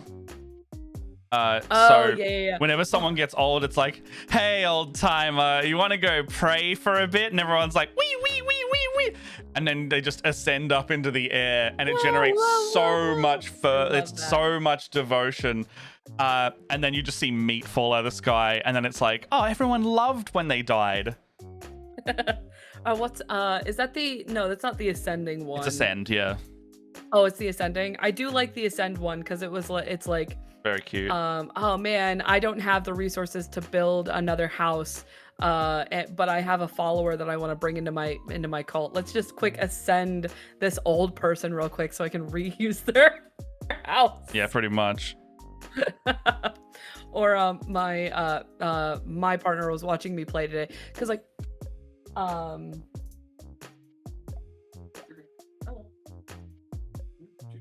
okay. Sorry. Alex came back in. So one of the before Woolhaven came out, right after the goat got announced. Oh, that's how I tried to play. I've only ever played co-op as well. That's the other thing. Yeah, so I tried to play with my other partner, and he said that like he thought it was fun, but he thought that like it would be. He's like, I think I would get it better if I was able to play the game on my own and like figure out how it's supposed to work. Yeah, that's the thing I didn't have with Jess, because she was like, do this and this and this, and I'm like, I don't get to explore and learn any of this, but you know, oh well. I want to play it with Jess. But no, I totally feel that sometimes where you want to like learn everything new. Yeah. I got the one where they like watch people fight to the death. Oh, you got the fight pit. The fighting pit. I didn't get the fight pit. What's the option on the other side of the fight pit? Oh, there's weddings. Like a feast one. I love the weddings. It's the weddings. Oh, because it's fight pit or weddings, and of course I picked weddings because I've got a bunch of people who are polyamorous. Can I give you a very minor spoiler relating to what I was trying to say before? It's not story or anything. It's just one building. Sure. It's called the Exorcism Table. And you get the level 1, 2, 3, but it lets you remove, shuffle, or add traits. Oh, okay. So we're trying to make my long-term married villager, whatever they're called, follower. Follower. My favorite and longest-term married follower isn't poly, so we're trying to re-roll them into being poly. But it's not a guaranteed. Like you don't choose a list out of what you want because you would just immediately like max out, right? Yeah. So like once a day, it'll say like, would you like to put this on them? So we removed their one where it's like they work worse when they're sick. We gave them something else. But yeah, I'm waiting for the poly to roll around because that means there is a bug in the game where the goat can't marry people because both player characters count as the same. And I don't know why, but because if you marry someone and then marry another one, but the first one isn't poly, they'll get jealous and start trying to fight them. Oh, okay. So it means that if you want to have the goat and the lamb married to someone, you need to have poly partners when you're married to them. So we're trying to re-roll my bestest boy Feety, my fish, into a poly, so Jess can continue. So she's already married to someone, but we had to keep them dead because they kept fighting each other.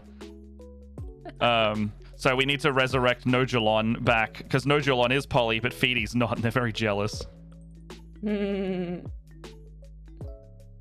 yeah, so there is, so like what I said with your good list, it doesn't affect this as much, but like you can eventually re-roll traits to have all positive or all negative, because you can remove the negative ones entirely. Gotcha. Yeah, no, like you said, it definitely won't. That is Oh. That's pretty cool. There's also a very fun hidden quest that I will say nothing more on, but you may realize what it is when it triggers. I didn't know it wasn't in the game at all. It wasn't advertised to me. But effectively, there's a hidden quest line that's not like going to come up on your objectives at all.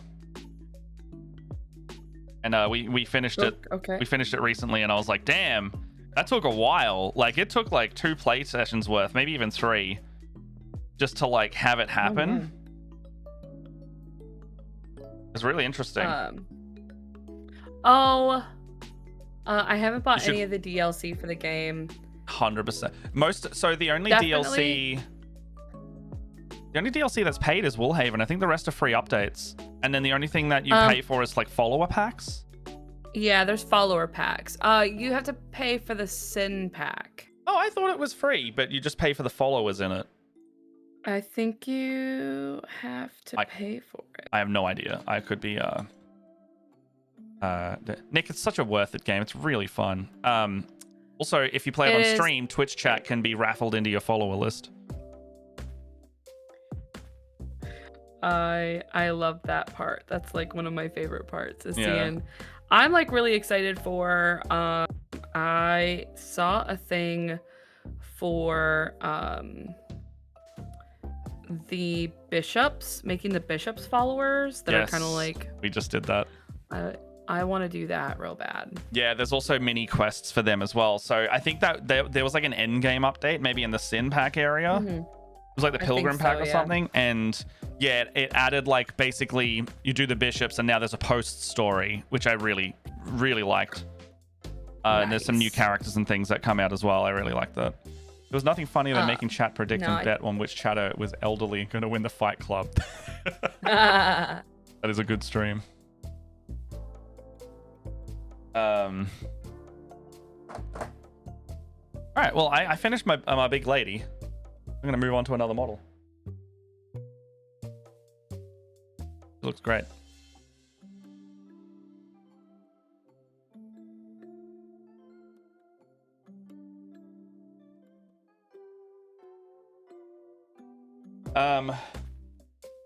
You okay?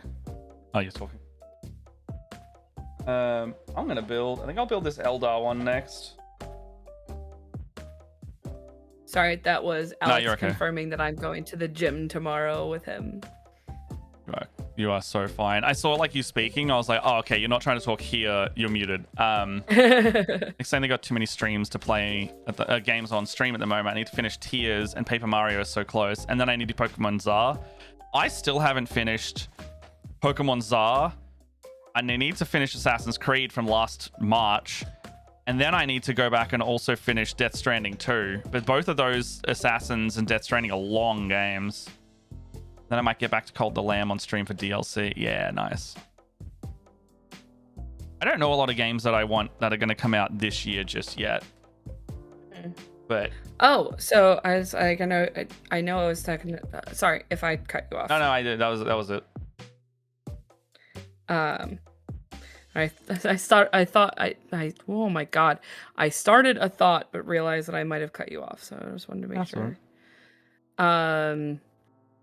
So the Blizzard just had, I know I was saying this off stream, but Blizzard just had a big announcement stream, like right before we were about to go on stream, announcing the new Diablo 4 character. Although Uno Reverse, it is not just a new Diablo 4 character, but also they're putting this character, this new playable class, in Diablo 2 and Diablo Immortals. But who cares about Immortals? Yeah. But yeah, so they just announced the Warlock today.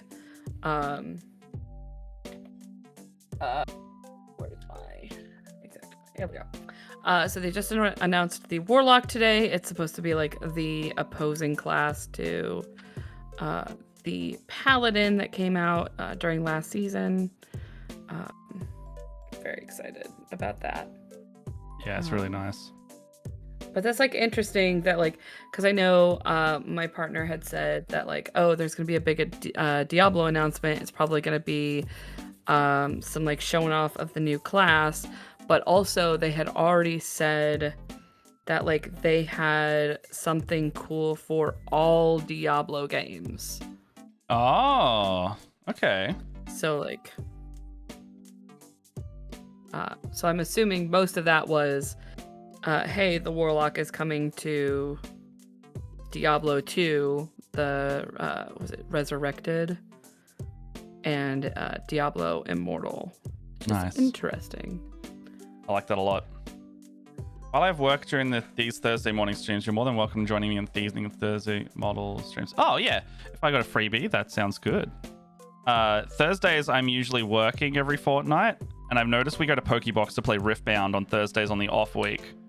That's not a never. It's a when it lines up, I would love to. Hobby stuff is always good. Always do more hobby. Yeah, more hobby stuff. Yeah. Well, I got to do more and more of that Votann army as well, so painting that up will be like just probably like if I'm probably going to do like regular streams leading all the way up, because it'll hold me easily able to do it on the regular daytimes, because like weirdly enough, even when painting models is a like work task, because I would consider that a work task, it's still hard to be like, well, I should do this work task, but I also got to do this other work task, so I need to do that first, which is silly. I shouldn't do that, because both are work tasks.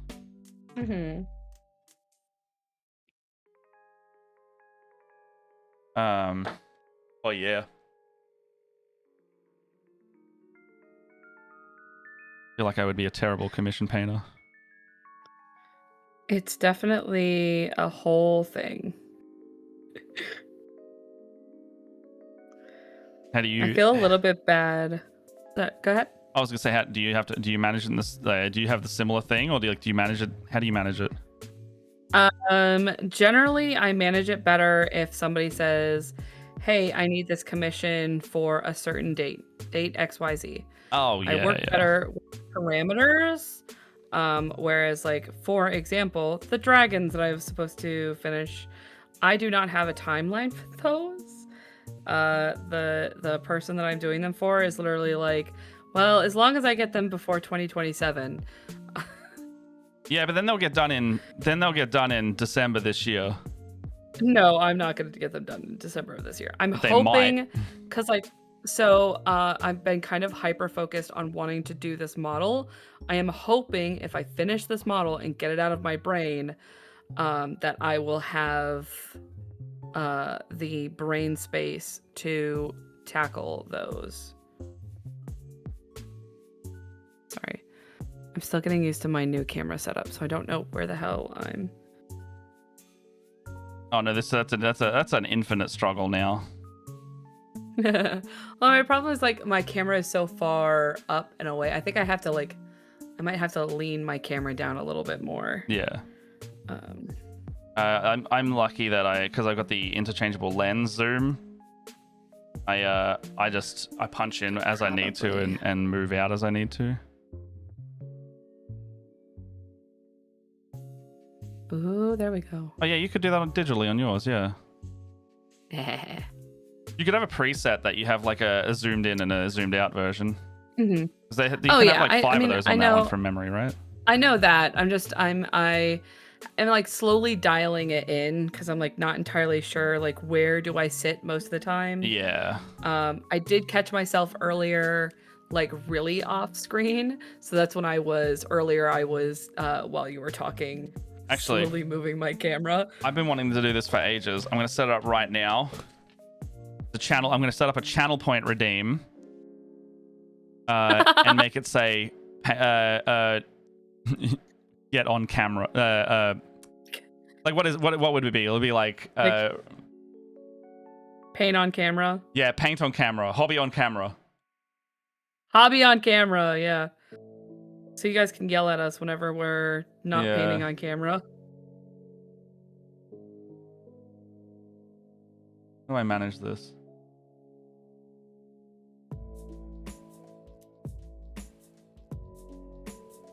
Emotes? Emotes.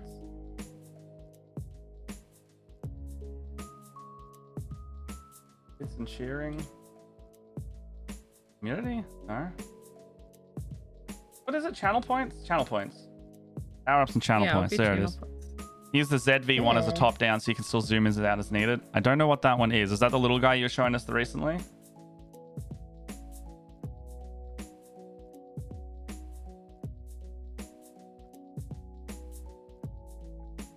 How do I make a new channel point thing? Oh, there we go.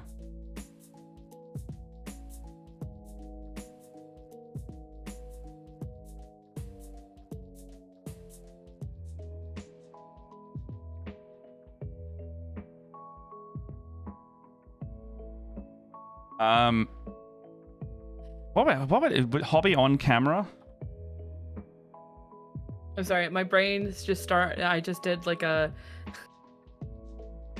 my brain cut to a clip of Star Wars going, "Stay on target." Stay on target.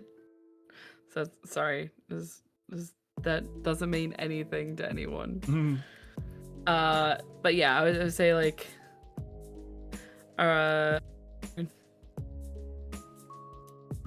I don't know.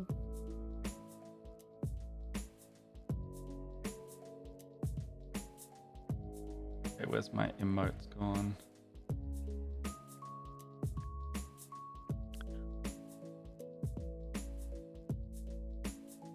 I want like a get in the shot. Oh yeah.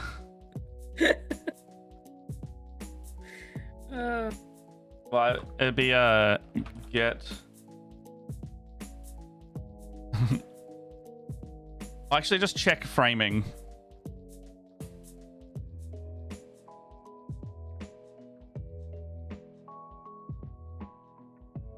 There you go.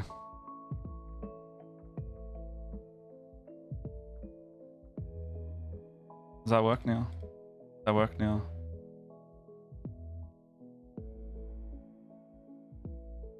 Yeah, sweet. Love that.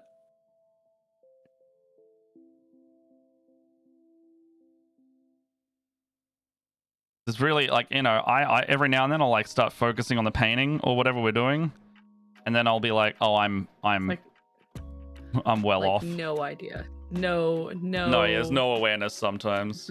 Just no, zero awareness.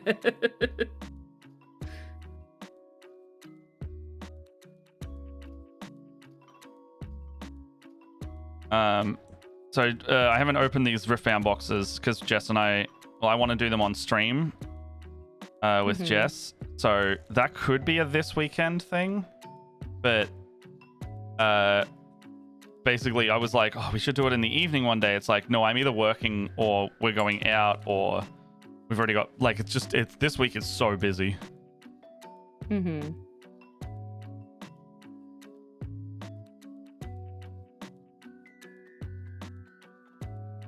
Next week's a little better. I can't believe it's already February.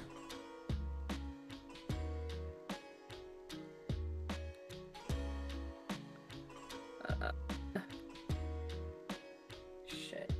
Oh, and Barovia is a little different next week. So it won't be Barovia, but we're doing a basically like a small like mini campaign. So like he's away, Elliot's away for about 3 weeks. So what we're going to do is basically a 3-shot or 2 to 3 shot, depending on how much the story needs to get done. And I'm going to run evil characters with some of the group. And then Chantel is going to join us as well. And can't wait for that. Because I have evil plans. And I'm thinking of feeding the results of it into a pre-existing campaign I'm already running. It could slot in very easily.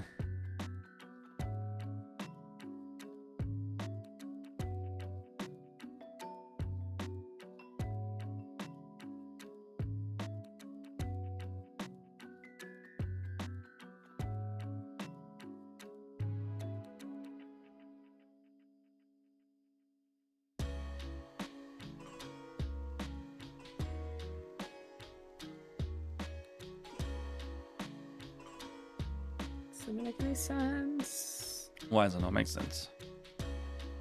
So I've got a piece here that is theoretically a neck hinge. However, when I put it on, I cannot slot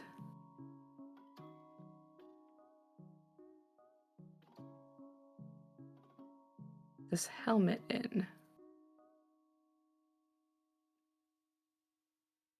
So it's like, is it... I couldn't have put it on backwards, could I?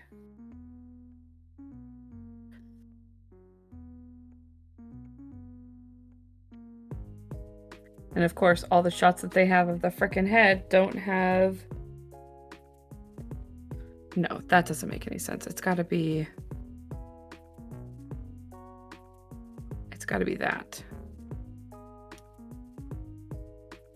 And if not, I'm taking the head apart again.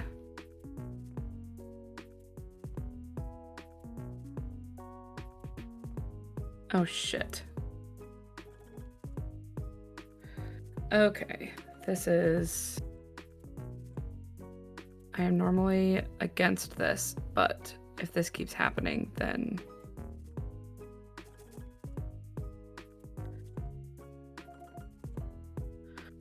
This is gonna make it so foggy. Shit! Is it the super glue or something? So...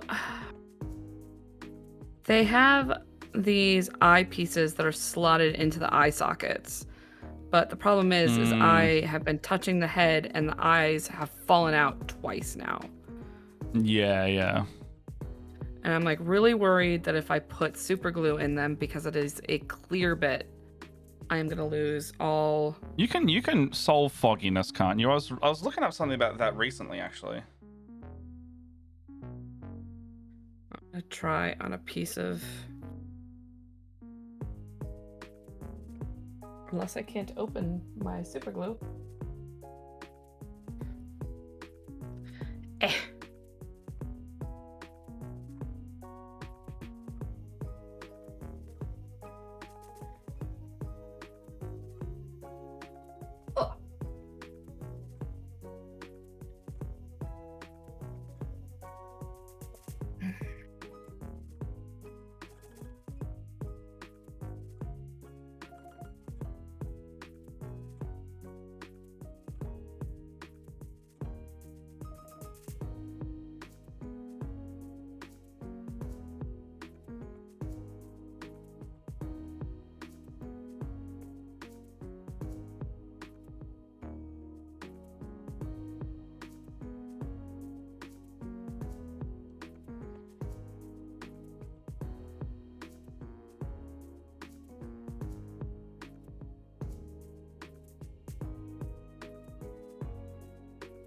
Oh.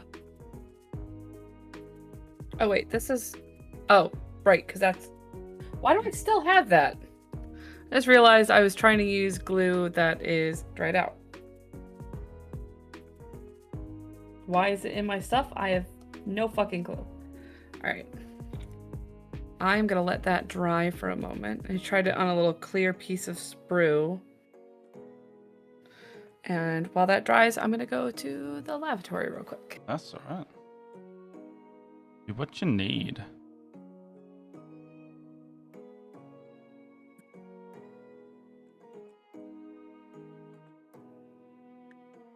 Model's really nice. I like it when they make it decently easy to put it together as well.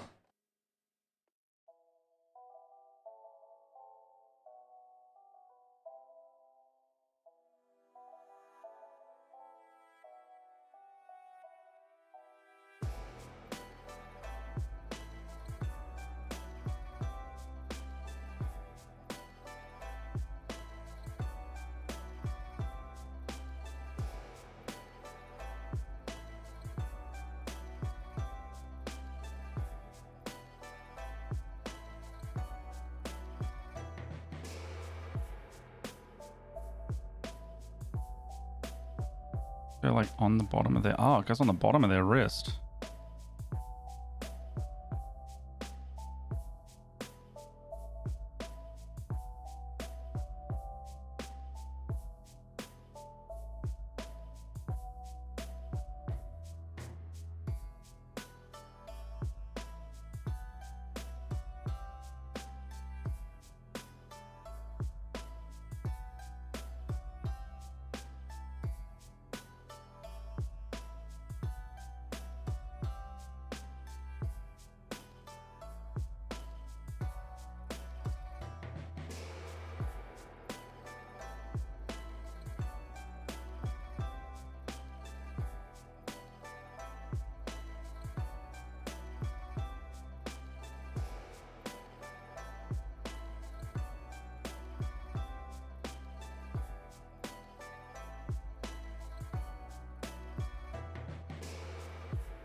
Much glue. Too much glue.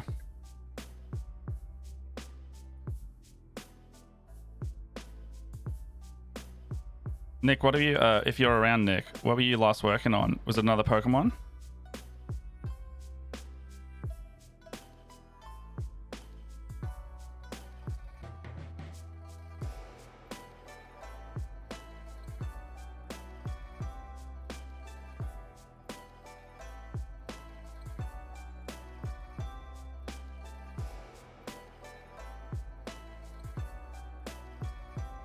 Fuck it. Fuck it? Fuck it. I'm not waiting for it to dry. I'm just...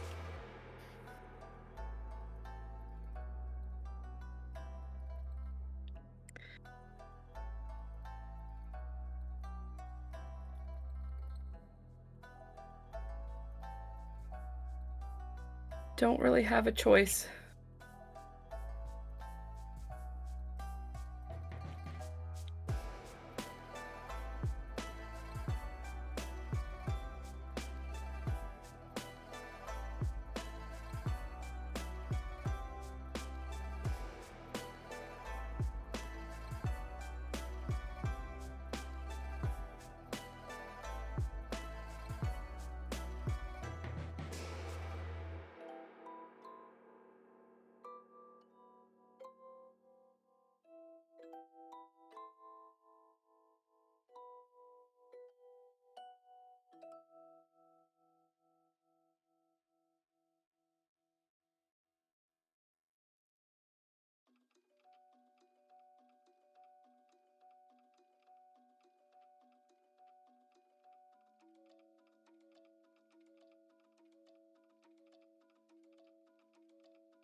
What's going on here? Oh, so we have to do all this stuff and then we...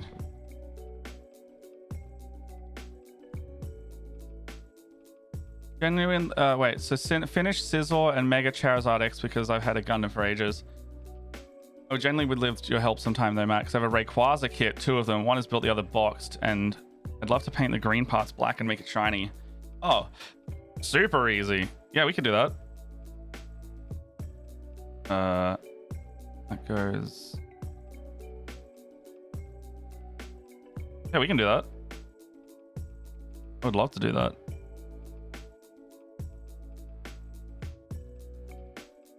The easiest starting point will be let's spray the whole thing black. Does Rayquaza have yellow or red on its interior, like in the little in between divots? Is that red?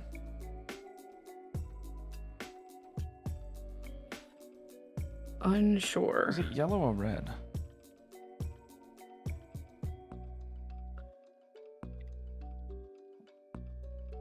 Oh, so he's in the yellow in the middle, and then... Oh, yellow in the middle. Oh, and then he's black. Okay, so it's yellow. Okay, so normally he's got... Oh, no, he's still yellow in the middle. Oh, we can do that super easy. Okay, I know how we do it. We're gonna mask him off.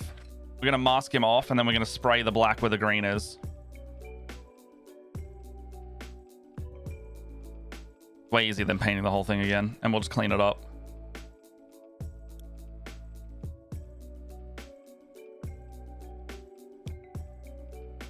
Oh, I hate that. Well, so is the yellow separate to the green in the pieces of it?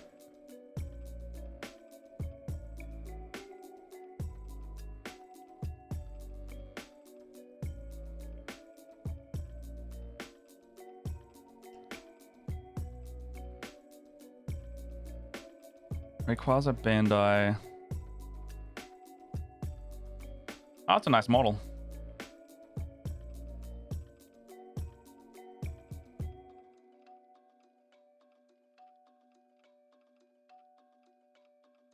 You know there is a... Oh no, that's a Lego.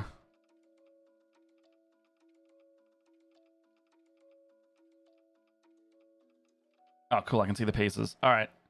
Oh, yeah, cool. Okay, so... Oh, dude, easy as hell. We just spray any piece that's green and black. And then every other piece is, like, just... Because the red is the same, I'm pretty sure. The red is the same, the yellow is the same, and the black is the same. So... We're literally just needing to spray in like model paint the green and then you're done. That's actually the easiest converting that you could do, which is nice.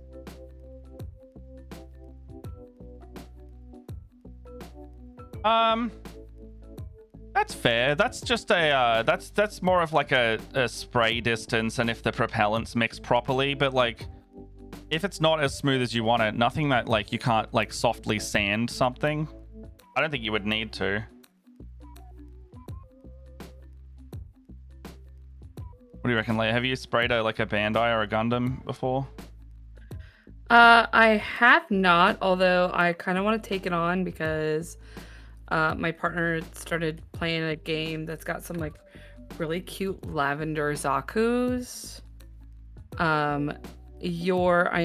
The biggest thing that I could tell you is it kind of the same as any other spray paint project you want to do, is make sure you're spraying several inches away and make sure that the temperatures are right in the area that you're spraying, as well as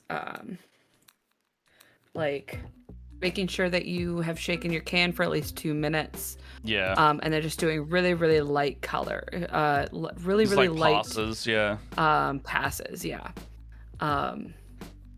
As Matt said, if you do want to get the black finish to be really glossy and smooth, you can spray it a couple of times and then take a very fine sandpaper with a little bit of water and just like buff it. And then, or worst case scenario, you take a clear coat. I was gonna say, yeah, you could just varnish it with up. a clear coat. Yeah.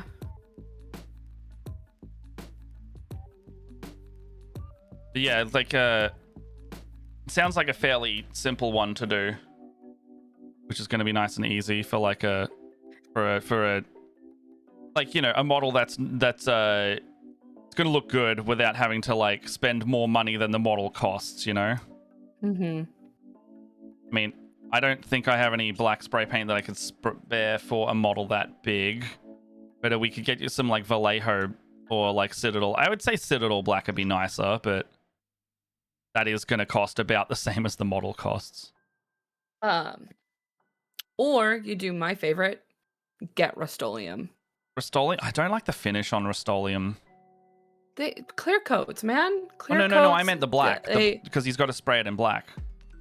Yeah, but like you can finish it, like it doesn't matter what it looks like when it's. I always buy matte like primers or whatever in Rust-Oleums, and then worry about the sheen or the gloss with a clear coat. Oh no, sorry, I meant like I don't super love, for some reason, like Rust-Oleum here. I don't know if it's the same mixture, but it comes out different to what I would want.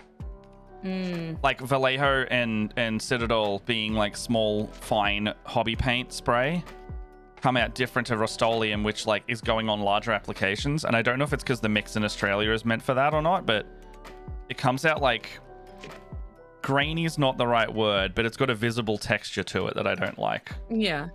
Okay. Yeah. I don't have that issue, but again, we could be talking about two totally different it could also genuinely be like it's the same but the climate makes it different. Yeah, like because it is Rust-Oleum brand, like we have the same one because I've seen it. Yeah, but yeah, it could very well be like spray paint is very finicky. You hear when I was showing people, like you were here I think when I was showing everyone like what spray painted minis look like when I did them in cans versus here? Yes. Yeah, I was thinking like could be that scenario. Yeah, no, like ambient humidity, like temperature matters a whole bunch. Like, is the can old? Is the can new? How well has it been shaken? There are so many different like nuances to that kind of stuff. And it's like, and it's not going to make the can like unusable. It's just like, if you're like, why doesn't mine look like that? It's like, there's probably a factor, which is why I'm like, I don't like Rust-Oleum as much, because I'm pretty sure in the weather we have in the climate, it must dry differently. Because also, like, in addition to that, Melbourne's weather's very dry, but it's still that Australian kind of dry where it's I don't know, it's hard to describe. And then you've got the wet humidity of up north, and it's like the paint goes on like really, it actually goes on like super matte out of the can up there, but it goes really glossy down here because I think you got to mix more propellant into it for it to work better.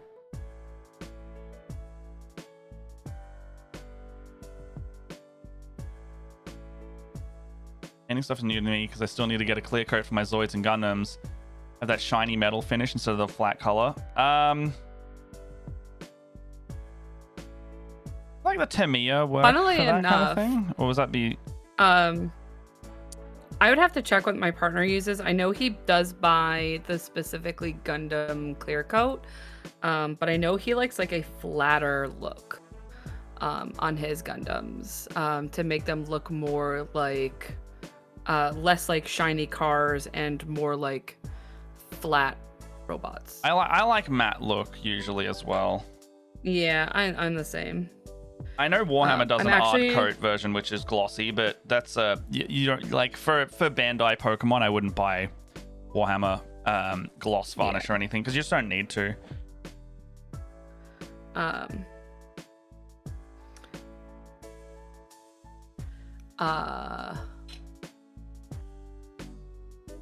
It's mainly for the Zoids. Are they the Zoids that have like the internal mechanics though? Or are they like Bandai's? I know that they brought back the ones that like have, you know, posability and machinery almost in them. Like from way back when. That doesn't look right. Oh, I guess that is right. Is that like... That's supposed to... overlap like that. The Zoids I have are the Kotobukiya. Oh, those ones. Yeah, nice. I've been there.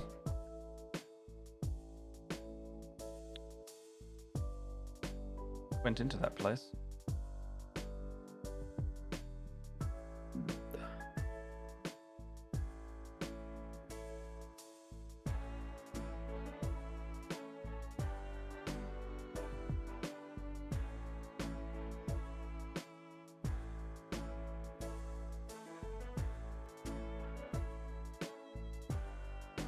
Do you mean like the store Kotobukiya? Or the brand? Oh yeah, no, yeah, it's similar to... Yeah, similar to Bandai. Okay, yeah. Yeah, these are the old school ones. These are awesome. The maker of the main... Yeah, because I've been to... we went to Kotobukiya in Akihabara. Oh yeah, these are all the old Zoids. These are dope. I don't know how you would want to spray all the... Are the little nubs on them still like rubberized or are they like plastic now? The ones that hold all the leg joints together. Man, I'm getting like flashbacks on these things. Like a Zero.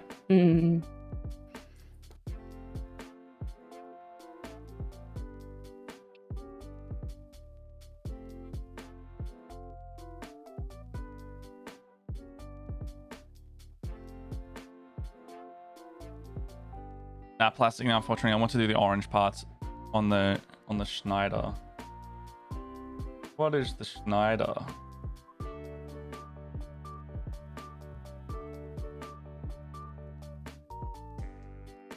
My brother got the Berserk Fury all that time ago. Gun Sniper. All that time ago? Yeah, this was like when we were kids. Where's the Schneider? Oh, Liger Zero Schneider. Okay.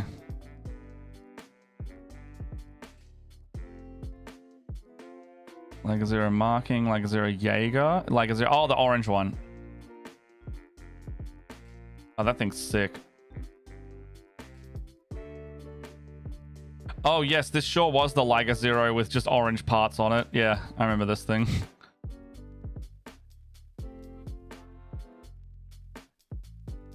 Yeah, it's pretty sick. Yeah, just the parts where shiny metal would make sense.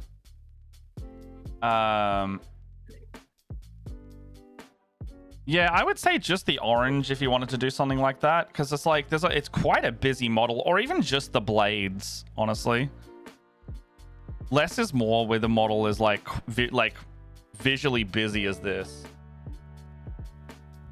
Leia, this is the one, for example, we're looking at.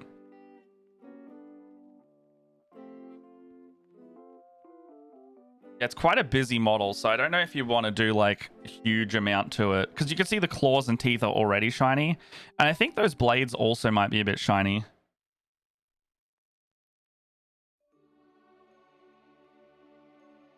Hey, so out of curiosity, like apart from making it shiny, is there any like, because like spraying Gundam is to like keep your panel liners, and if you do decals on it, like is there any other reason that you would want to clear coat the Zoids apart from making stuff shiny? Just out of curiosity.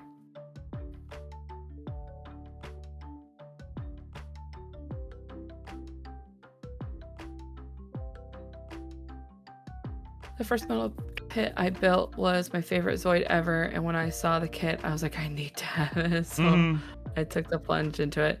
Yep, that is a familiar. That is a familiar thing.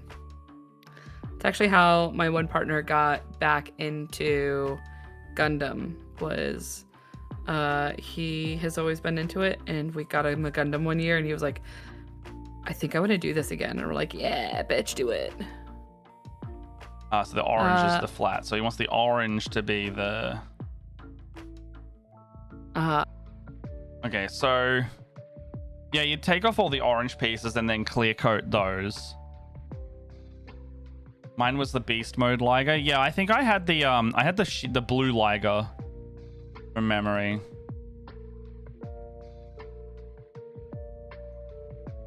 I don't know where it's gone. Oh, here it is. Yeah, I think I had the blue Liger. I think I had the blade Liger. This was the one. This is from a specific series. I think it was like Zero Century or something. Yeah, I had the blue one. Yeah, I remember building this gun underneath them. I thought it was silly. No worries, Mo. Have a good sleep. Have a good one. Good seeing ya. Oh, I'm EP today. You EP today? Yeah, I've even had my meds. Why didn't you take your meds? No, I did. Oh, you did? That's how I know I'm EP. And I even went to bed at not a terrible time last night. I know, I woke up and I didn't see you this morning. Hey, what? What? Nothing. Hey, what? What? I don't know what you're talking about, man. I saw actually Nick on his Instagram story said it so accurately. Half the time I keep staying up late because I haven't had the amount of wind down time I want, or like the amount of like time for me that I want to do things. So yesterday I did. I like by midnight I was like, oh yeah, I've been doing stuff enough. I'm gonna go to bed. And it like coincidentally was an hour or two normally. It was about an hour or two sooner than I normally would have, and I was like, okay, this makes sense because I've done stuff for a couple hours, and now I'm ready to go to bed because I've had an amount of time that I needed.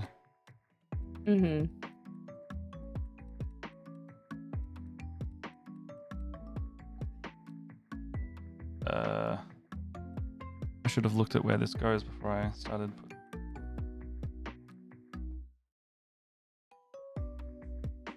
So I've been trying to be better about reading my books at night, like saving reading for the evening opposed to reading at night or reading during the day. Because I feel like if I read at night, I get a better benefit from it because it makes me eepy. Yeah. I do the same thing. Like my as long as I'm not playing like doing something like ridiculously like focus stimulating, I usually am good to go to sleep pretty quickly. I wish I was like that. I have like one of those brains that it's like it just does not want to turn off. Well, I can't sleep if I don't have like YouTube or something playing. Like I have to distract my brain into passing out. Well, so like I've started in an attempt to get better sleep. I've started like leaving white noise on, which normally really helps me sleep, but it's like it's starting to get to the point where I think my body is like, no, we're expecting this. Don't fall asleep. Oh, fair. Yeah, no, I've got like I know other people like don't have like YouTube or something playing. They do the white noise because they would focus on the YouTube or whatever. But like I just when I start actually falling asleep, I just kind of go deaf, and I don't really hear any voice. So like I will every now and then I'll wake up and be like, oh fuck, I did want to listen to this, and all I heard was like, and I just didn't hear anything. Yeah, I think my brain literally shuts off my ears when I go to sleep. My roommate over the weekend at the hotel was like, hey, do you mind if I put something on my iPad because I forgot my headphones? And I was like, yeah, sure, whatever. If it, whatever. And she left it on all night, and I was no. Okay, this is not what I agreed to. Can I watch something on my iPad is different from I need to leave my iPad on all night. Yeah. Because I am one of those people who will focus on it, and it was a whole thing. Rough. Yeah, no. If I'm sleeping in the same room as someone, I'll get out like the headphones or something if I can. Yeah. Or if I really can't, I'll either put it on really quiet right next to my head, or I'll just have to go without because like, you know, I can lose sleep.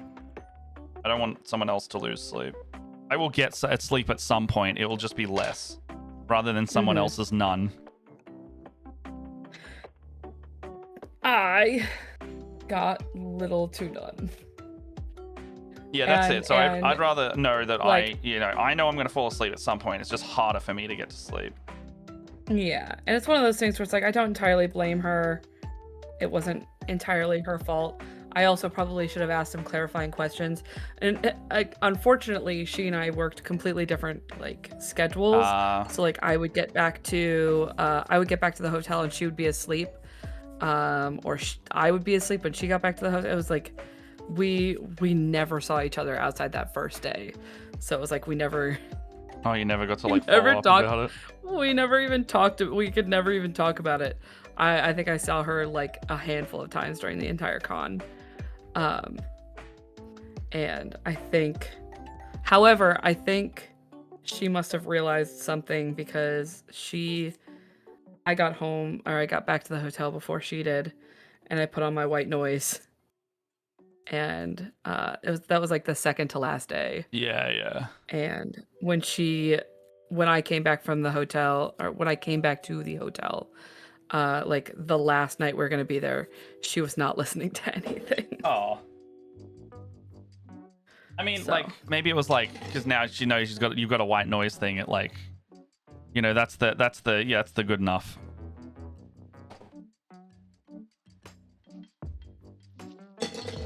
Don't know. Although at least I know that I at least did not make a bad impression, because I was a little worried that when I came back to the hotel and she wasn't listening to anything, I was like, oh no, did she think I was like playing emotional warfare or something with her, like sleep warfare. But no, she was pretty chill. Because the next, I had forgotten my energy drinks in the hotel refrigerator because this is so dumb, and my ADHD fell for that trap.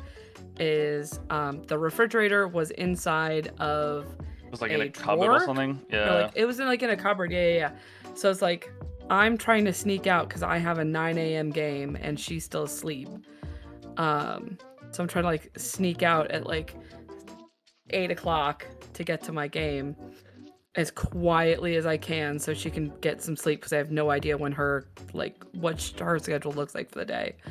And I left the hotel room and I went to go get my breakfast and went down to the convention center to go set up my stuff and then realized, oh shit, I left 3 energy drinks because I forgot to drink the rest of them the whole week. Oh man. I left 3 energy drinks in the hotel room, and later she stops by and she's like, hey Leia, I brought you your energy drinks. You forgot them in the refrigerator. And I was like, I did forget them in the refrigerator, and I turned in my keys, so I couldn't even go back for them. Oh yeah, wow. So thanks. She's like, oh yeah, I put them in HQ, and I was like, can I have them? Because I need one desperately. Because I'm looking at this module and I'm like, I see a bunch of words and none of them mean anything. Yeah. So Nick's saying, fuck, I feel that's so bad. Actually, just just what you were saying. I was about to read Nick's thing and then what you said hit me more. It's a mood, right? Yeah, really.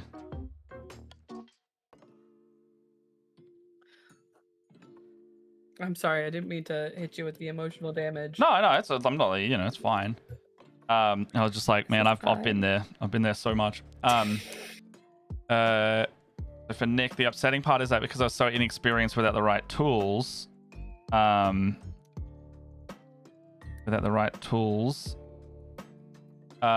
us. I feel like I've done so much better with the sanding the parts to get everything nice. I lost a couple small bits along the way, so it's a bit too imperfect now. The Bandai have a Liger Zero. It's very expensive. The Bandai Spirits Chokugen RZ041 Liger Zero. That looks like the premium kit that I think I saw just before, right? Is that like the premium kit version? Sounds like something that Bandai would do.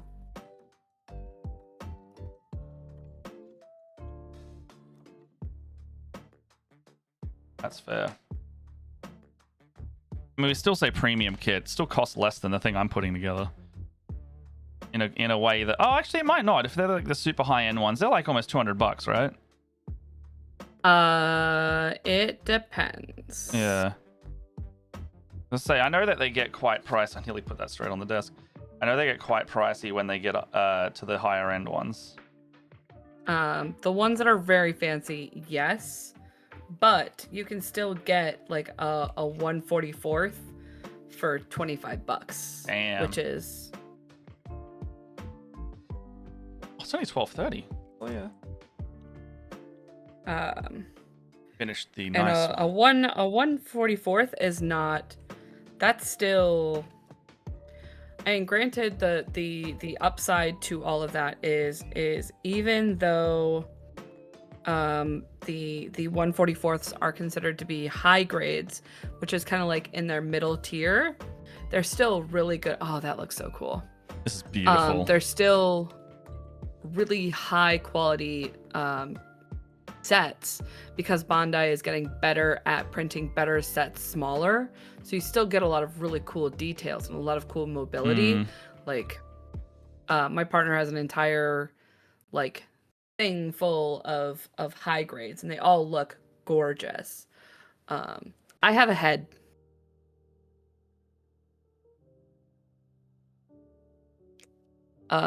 The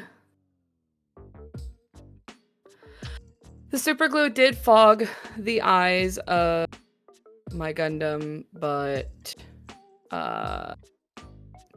it was either that or let the eyeballs continue to fall out. So I am lesser of two eviling it. My favorite Zoid kit feels subpar personally, and I wish I could have tackled it with a more experience and the right sanding tools. I mean, the upside is you can always, at some point, if you like start, save a little bit of money here and there to get a new kit and then try it again. Like, I know my partner's favorite Gundam just came out with like a new super high grade kit. And it's something that's like, it's like a $500 kit. And he's like, I'm just gonna slowly put it away for it because it's my favorite kit. It's my favorite Gundam in the whole thing. So it could be a thing. I think that if it's your favorite, you should definitely consider, like, I know rebuying it is not it's not always optimal, but yeah, it's like it's possible. Like, it's just you gotta want to do it. Yeah. If it makes you feel better, Nictacula, if it makes you feel better, so this is the Gundam. The Gundam that I'm building right here is this gal, the Gundam Ariel. But you can see she looks kind of weird and short. She's like kind of like this kit is kind of like a chibi version of the Ariel suit. This is like a I think they have a term for it that they're calling these. Let's see here. All right. So this is a master grade SD. So master grades are slightly higher than the high grade. So this means that this has got really good details in it because it's a master grade variety. However, it's an SD, which means its proportions are all kind of messed up. However, this is the 4th Ariel in my house. We have a super big, she is I believe a 100 a 100, what's the, like most of the ones that we have are 144ths. This one is a 100, or the one that we have is 100, but it's also like got lots of lights, and I'll have to take a picture of it and put it in the artsy stuff because my partner did an amazing 1/100th. Thank you. I knew I was I was missing something. It's a 1/100th set. It is the full mechanics version. It's the first Ariel that they set out. And then I have the regular Ariel, and then the Ariel rebuild, and then the Ariel SD. So this is the 4th Ariel in my house, and it's because this is my favorite. This is my favoriteest girl. This is my girl. She is the one that got me into Gundam. This Witch for Mercury is my favoriteest Gundam. So did I spend $50 on a kit that I already have 2 versions of? Yes, but this one's short and cute and kind of stubby, and I love her. So,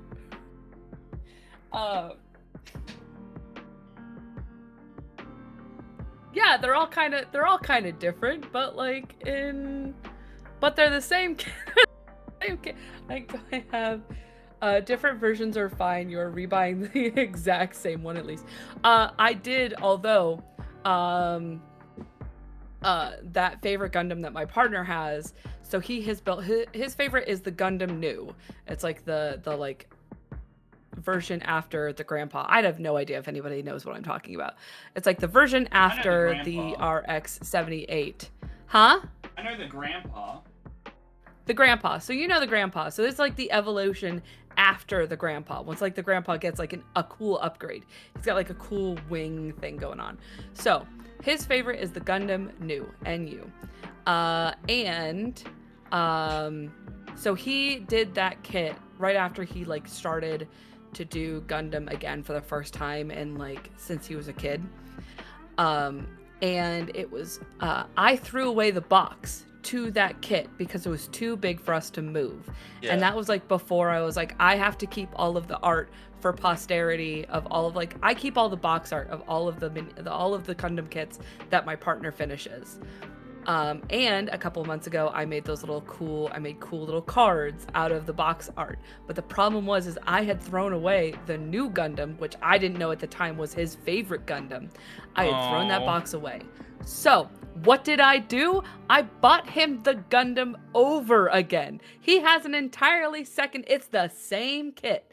I bought the same exact kit for the new Gundam just so I could cut out the little card and make him a cool little collector's card for his little collection. And now he's an entirely the same Gundam as he has before. What he is planning to do is he wants to put that Gundam together, but not put all of the like the white plates on, so it's just like the interior. So he's like, I'm not gonna put all the exterior plates on. I'm just gonna leave it as like the interior gray plates, and then I'll pose it the exact same, so you can kind of see like what the suit looks like in the show, and then what it looks like with all the cool plating on it, because they are incredibly beautifully detailed. Yeah, they're great. Gundam, like the craziest detail I've ever seen on a model. Because like when you put a Warhammer model, if you put a Space Marine together, you do not put the guy together and then put armor on top of him. No, you just put the armor dude together. Gundam is, I'm sorry, Matt, superior. You have an opinion. I do have an opinion. It's the right You have opinion. an opinion that is one way or another. I can't say that I love my sisters. It's just Warhammer's so fucking expensive, and Gundam is not. At least that's the main kicker now. with this Warhammer stuff. Like it's like you can see where the lines are drawn sometimes based purely on the price, and you know, Warhammer people, like, you know what you're in for, but you kind of just putting up with it. Yeah. Yes. Thus why I'm not super excited about wanting to start a new army, because it's a lot of fucking money. I swap sell pages, my dude. I hate people too much. I can't work on this car. And this might have been why I couldn't work on the car prior. I think I've put together the cockpit, but I don't know where I've put it. I can't see it on the sprue anymore. So I might have to work on that one off stream when I can. I mean, I got to vacuum upstairs afterwards anyway, so I'm gonna just find it while I'm doing that. I just realized I only have like 15 minutes left, and it's like, do I really want to start the chest unit? I mean, you could start a little bit of it. It's nothing saying you can't come back to it. I can get a Liger Zero Kotobukiya from Japan for $133 because it's an older set and it's so hard to find now. It is. That's not bad. For like a collector set, like I would be like, that's kind of worth. Yeah, I guess it's like, it also depends entirely on like, is it worth it to you? What's the value of your worth? Because, you know, I was literally just talking about spending like $80 on just this guy because he came with the Warhammer subscription. But then I also bought a couple of the other ones for like 50 and 60 each because they were exclusive minis that I can't get anymore. All scales. You got paid last night. Well, I think you know what you need to do, mate. Oh, that's really good. It's like, well, we don't know the scale, so we don't know if that is expensive or not. I don't know the scale, I should say. Also, Leia, I bought the Kill Team version of these guys. Mm-hmm. I bought the Kill Team version of this kit, so it comes with like the extra sprue, so I can have guys with like, you know, they're a little bit more mining oriented because this guy's got like a backpack full of stuff. He's got demo charges. I was thinking of turning this one into a big drill. So like just putting cool. Like, you know how there's like the 3-pointed inward drill pieces? So I was thinking of turning it into one of those. And this guy just has punch fists. Yeah. Sorry, I was expressing properly. I thought that it's really good because it's hard to find and can sometimes be even more expensive. You're all good.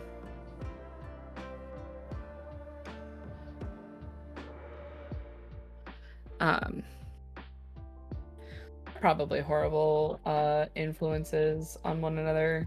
Who are? Huh? Who are all? Say who are? Yeah. We. You and me. Why? Us. We. I'm sure brands love it. Yeah, if only we got recognized for that shit. Every now and then. Oh man, I had such a wholesome conversation with somebody over at Winter Fantasy. You're so fun. Because like, there was like one of the guys that I'm familiar with is like talking to me about painting, and he's like, I really want to like, he's like, I really want to paint, and I really want to like, I really want my daughter to really love painting and like have like a daughter daddy thing that we can do and paint miniatures. But he's like, I want to be good at it before. You get better together though. That's like, also really very cute. That's what I was kind of telling him. I was like, first of all, if you think of it in that mindset, you will never be good enough in your own mind to allow yourself to be the start. Like, yeah, you won't start because you'll be like, I'm not good enough. I'm not good enough. I'm not good enough. I was like, my recommendation to you is it doesn't matter if you're good enough now, just do it. Not to be a total dork, but I was like, he's like, I've got this like thing that like everybody's like, oh, just watch YouTube, but he's like, I don't like watching YouTube, like I don't want to do that. And I'm like, well, unfortunately that's where you're gonna learn a lot of stuff. Is there also like the element of like, do you read better? Reading better, a better option? I don't know if it's necessarily reading. I think it's just like I don't know. I don't know this guy really well, so I can't like super. Yeah, I'd be like, well, how do you absorb information better? Like, is it just by doing? Because you might get upset if you don't know how to approach things without a reference. Well, I told him, I was like, first of all, I was like 1 cup of beer in when we're having this conversation. Yeah. So Leia's not thinking entirely with her brain pan. But I did tell him, I was like, hey, look, take my number. If you've got questions, ask me. I will find you like resources that might work for you. And I will remember that when I get text messages asking me for my advice for painting. Because I was telling him, like, it's my main thing was you're never gonna get good if you just don't do it. No, it's so true. It's so incredibly true. And I did tell him to just be like, to just start painting with his daughter, because honestly, as someone who I was talking about earlier, it's like as somebody who watched her dad sitting at the table painting miniatures, or not painting miniatures, but painting models, like it didn't matter. Like I have this wonderful core memory of just existing in the same space as my dad. That's it. So it's like that's what I was trying to impart upon him, is like you gotta take the leap of faith, man. Okay, you gotta dive in, and sometimes it's headfirst screaming, but you can still do it. And like, yeah, the hard one is like, you're like, oh, if you don't want to watch like tutorials, it's like, how do you I'd be interested to know how they want to like get better and do it without knowledge. Like, is it like going into a store and then doing it with the person guiding you at the store that would work better? Like, I guess that would be, those will be questions that I will ask when you hear about inevitably it next. Yeah, I hear about it next. Yeah, I'm just interested in knowing like how that process would work if you don't want to look up how to, you know. I don't know. I thought it was a very hot take that it's like, everybody says that I should go on YouTube and watch tutorials, but I don't want to do that because everybody tells me that's what I should do. Oh, well, I don't have empathy for you if you're just being oppositionally defiant. I don't have any empathy for that. Yeah, there's a little bit of that, and I'm just like, unfortunately, I told him, I was like, unfortunately, that's how you learn stuff. Yeah, I was like, I would be like, is this because you don't absorb information of that, or is it because someone's told you and you don't want to? And if they go, it's because someone told me and I don't want to, I'd be like, well, then I would just be blunt and be like, well, that's too fucking bad. You know? Why does everything on this model have to be so hard? Like, you're doing it because other people have told you and you don't want to. versus I don't, because some people are like, I like to read and absorb my information that way. I'd be like, that's fine. There are many articles you could watch, but if they're just, and then I'm a learn by watching or doing. So like, I'll do the activity along someone explaining it, and I work well that way. But yeah, when they just don't want to do it because someone else did, I'm not buying it. I'm going to be like, I also have that feeling. And you know what? I'd do it anyway. Here's casting Jason Momoa as lead for the Helldivers movie coming in 2027. There's a Helldivers movie now? I thought there was... Oh no, I'm thinking of there's going to be a Starship Troopers video game. Why? I was about to say, we almost don't need that because we have Helldivers, though. I can't tell you, man. Strange. Jason Momoa is in the Helldivers movie. I'd be interested to see how they do that, because how do you have a lead role in the Helldivers movie unless you're like the commander? Because in Helldivers, you are never the same guy for more than like, if you don't die on your mission, you are the same guy. But the second you die, you are just playing some other grunt. How?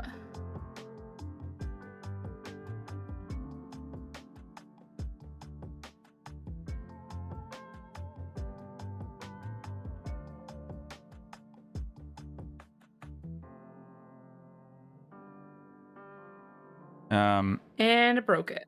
I also don't love the trope of like video game movie. Like Minecraft did it, obviously, but they didn't get sucked into a video game. It was just a parallel world that existed, which, virtually the same thing. But the trope of like, oh my god, we got sucked into insert popular franchise. Oh my god, oh look at the game that's happening around us. Yeah, it's like, I reckon it'd be similar. I was just thinking about that. It's like, is he the only one that lives over and over again? Which would be kind of funny. Helldivers needs to be funny. I don't think if they made it like a, oh my god, kind of serious game, I just don't think the movie, if it was a serious movie, I don't think it would work. Like, it needs to be as tongue-in-cheek as the game is, and kind of go all in on the concept. Problem is you're just making Starship Troopers over again. I know. That's why I was surprised when I heard that it's getting a movie at all, because we have a Helldivers movie and we have a Starship Troopers game in essence of both. Yeah. Oh, that's not the right chess piece. It was A67.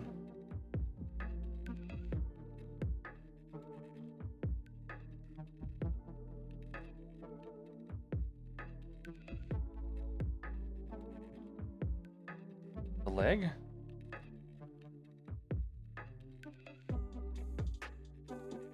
Six. Oh, did I pull number 9? Oh, that's why.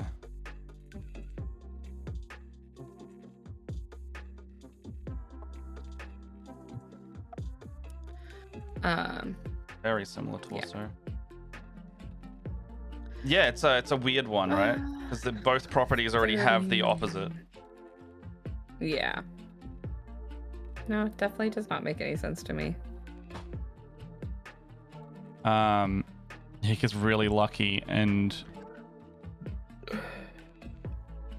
yeah, other people just getting killed instead. I mean, that's a funny concept. Like, if it's like if it's Helldivers-esque, would be fun.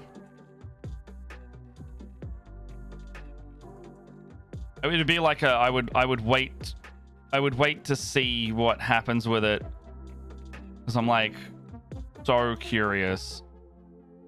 And if it's simply just like make a movie on a game that's popular,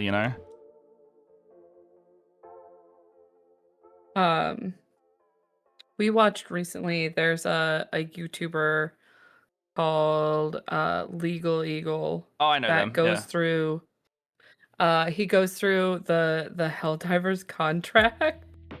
Oh yeah? Yeah. or like his channel, not specifically the main guy, but they have like a military contract negotiator go through it and is like, this is how this works. And they're like, I love that. Fucking, it's horrifying, by the way. As in, like, the agreement that the Helldivers have to adhere by type thing? Yeah, as in the contract that Helldivers basically sign is brutal. Well, yeah, it's like they're expected to die immediately, aren't they? Well, not even that. It's like there's the one that sticks out to me is the clause that you are liable for all property damage and deaths that occur in the line of duty, whereas like in real life we don't do that. No, not at all. Like, I mean, you are not liable for that shit because you're under orders, but in Helldivers, you are obligated for that shit. Jesus. It's crazy. It was very fun and kind of like a goofy. Like, oh yeah, it's like thought. Of course, it's in this setting. Of course, it's like that type thing. Oh, I am like way getting ahead of myself. Oh, I need to put a head on this guy before I put the. There's the only jump pack Votan mini is in this kit.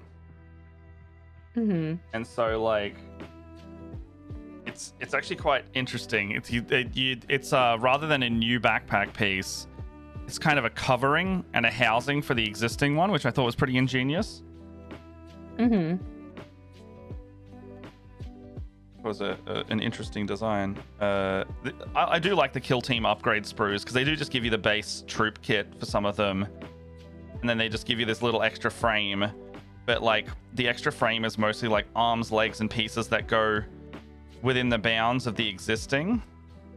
So like they don't need to give you new bodies or anything. Like this jump pack one was very interesting because you take the torso and one of the legs off the existing guy that's kind of running forward. Except now he's leaping off a rock with a jetpack like this. Okay. Interesting. Yeah. I didn't even know that was fully available to read. I think they put it on a website. I think is where they referred to it. That like it is uploaded somewhere onto the internet. The full contract. That you like sign in the beginning of the game. It is very funny. Ugh.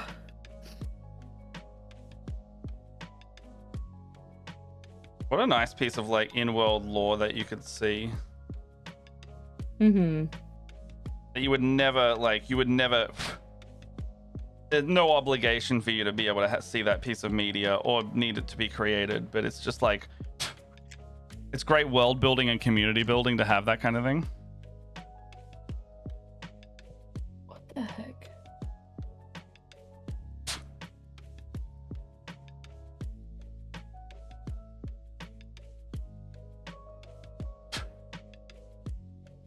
All right.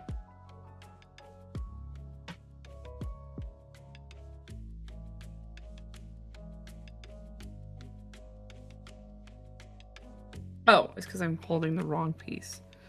I'm good to stop in just after I've done this model, so like 5 or so minutes. Yeah. Realize the time.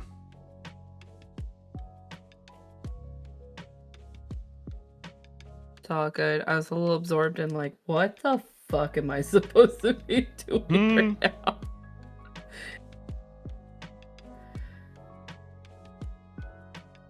I realized I was holding the wrong piece of dark gray plastic. Oh, man. A T-35.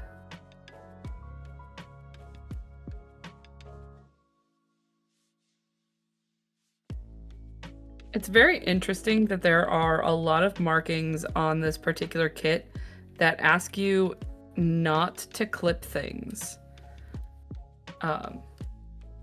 And because Bandai knows their shit, those particular sprue like points are so thin. Like I just had a part that said not to cut, and I was able to just push that out of the sprue. I love that. Or out of the runner. I was able to push it out of the runner like entirely without damaging the piece. Like it came out so good. Warhammer starter kits try to keep doing that, and they're only okay. Like there's just these big nubs that gets left over. They haven't quite nailed the haven't quite nailed no clip sprues yet.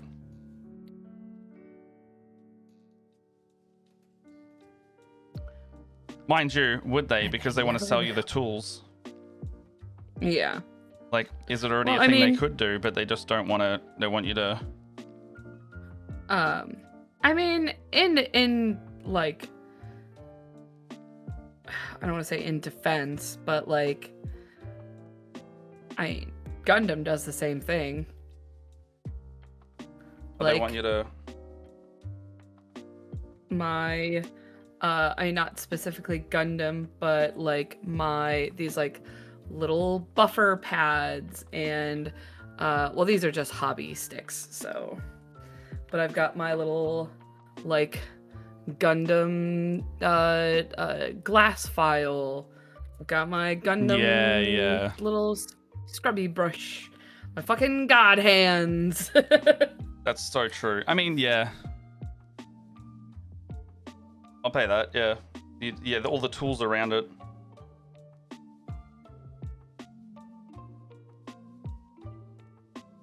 I'm not being super psycho about the inside because I know it's just going to get covered in panels, so.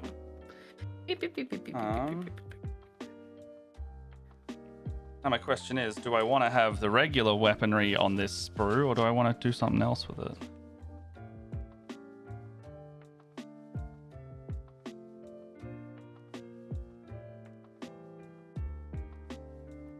T29.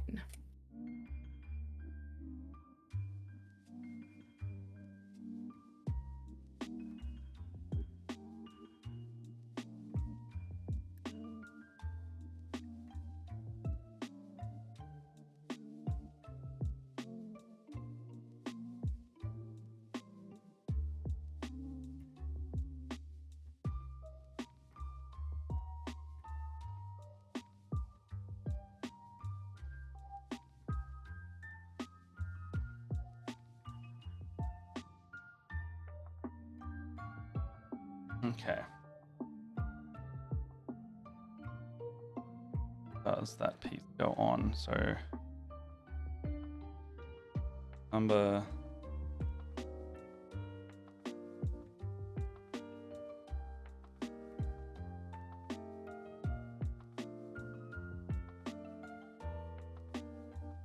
fuck it, I'm just gonna use the ones that are here just because all the other ones are the same kind of arms anyway. May as well use the new ones.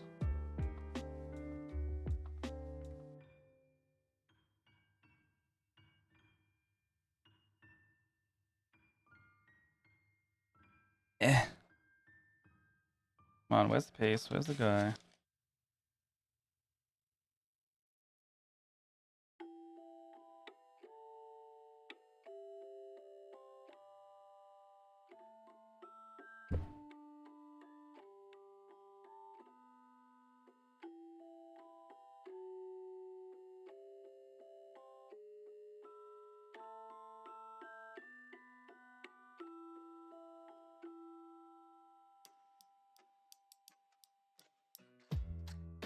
Hey Elliot, how you doing?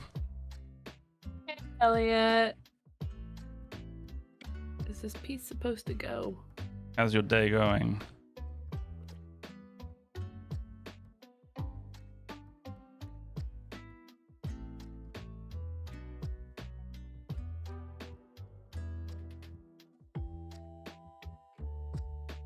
Going well, just woke up from a nap. Was it a nap or was it normal bedtime wake up? Or were you up very late and it was actually a nap?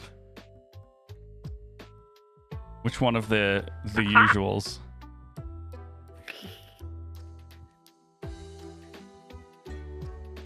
feels very call-outy. He knows what he did. Or does. I might call you out. Elliot, don't let him bully you. Nah, nap. I was making a video this morning, so I earned a nap. Oh, man. Okay, that does sound great. Don't let him bully you. You like that? It was funny. I liked it a lot.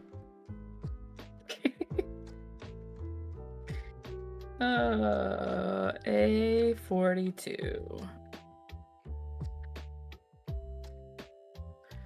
Oh, A242. A242. Ah, it's a yellow bit.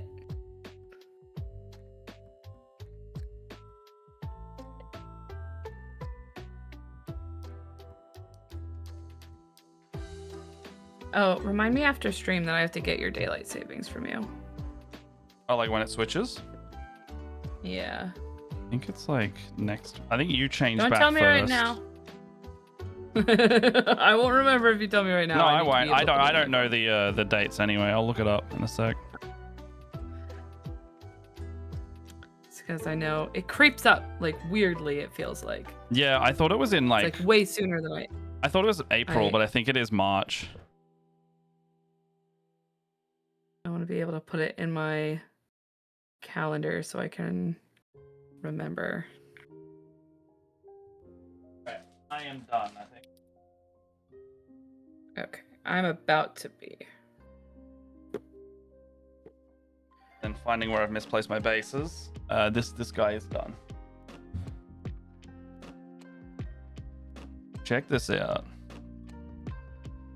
Jump pack dwarf. Ooh. Noise. Yeah, it's ingenious how they do the upgrade sprue, because it's like the arms, the right leg, the jump pack, and the head. Otherwise, the main torso and body are, and the left leg are all the same piece. Or the old piece, sorry.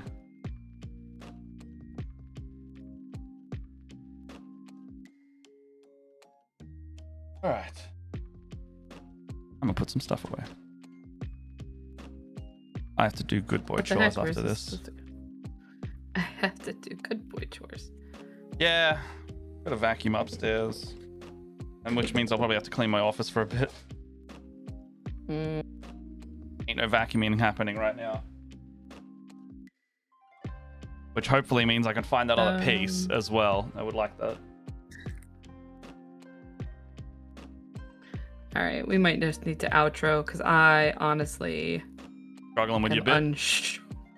I am unsure where this bit is supposed to go.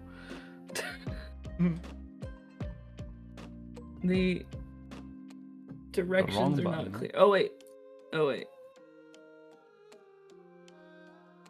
Alright, where do we want to head today then? I can see Chimera Paints is doing some stuff. They're doing some Gene Stealers and a Hive Tyrant. You can see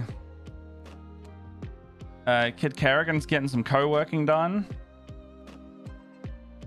I go to Chimera because they're doing some hobby painting. Yeah. So let's go over there and see how they're doing. They're currently...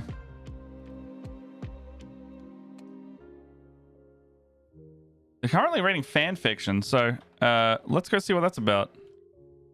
Hell yeah.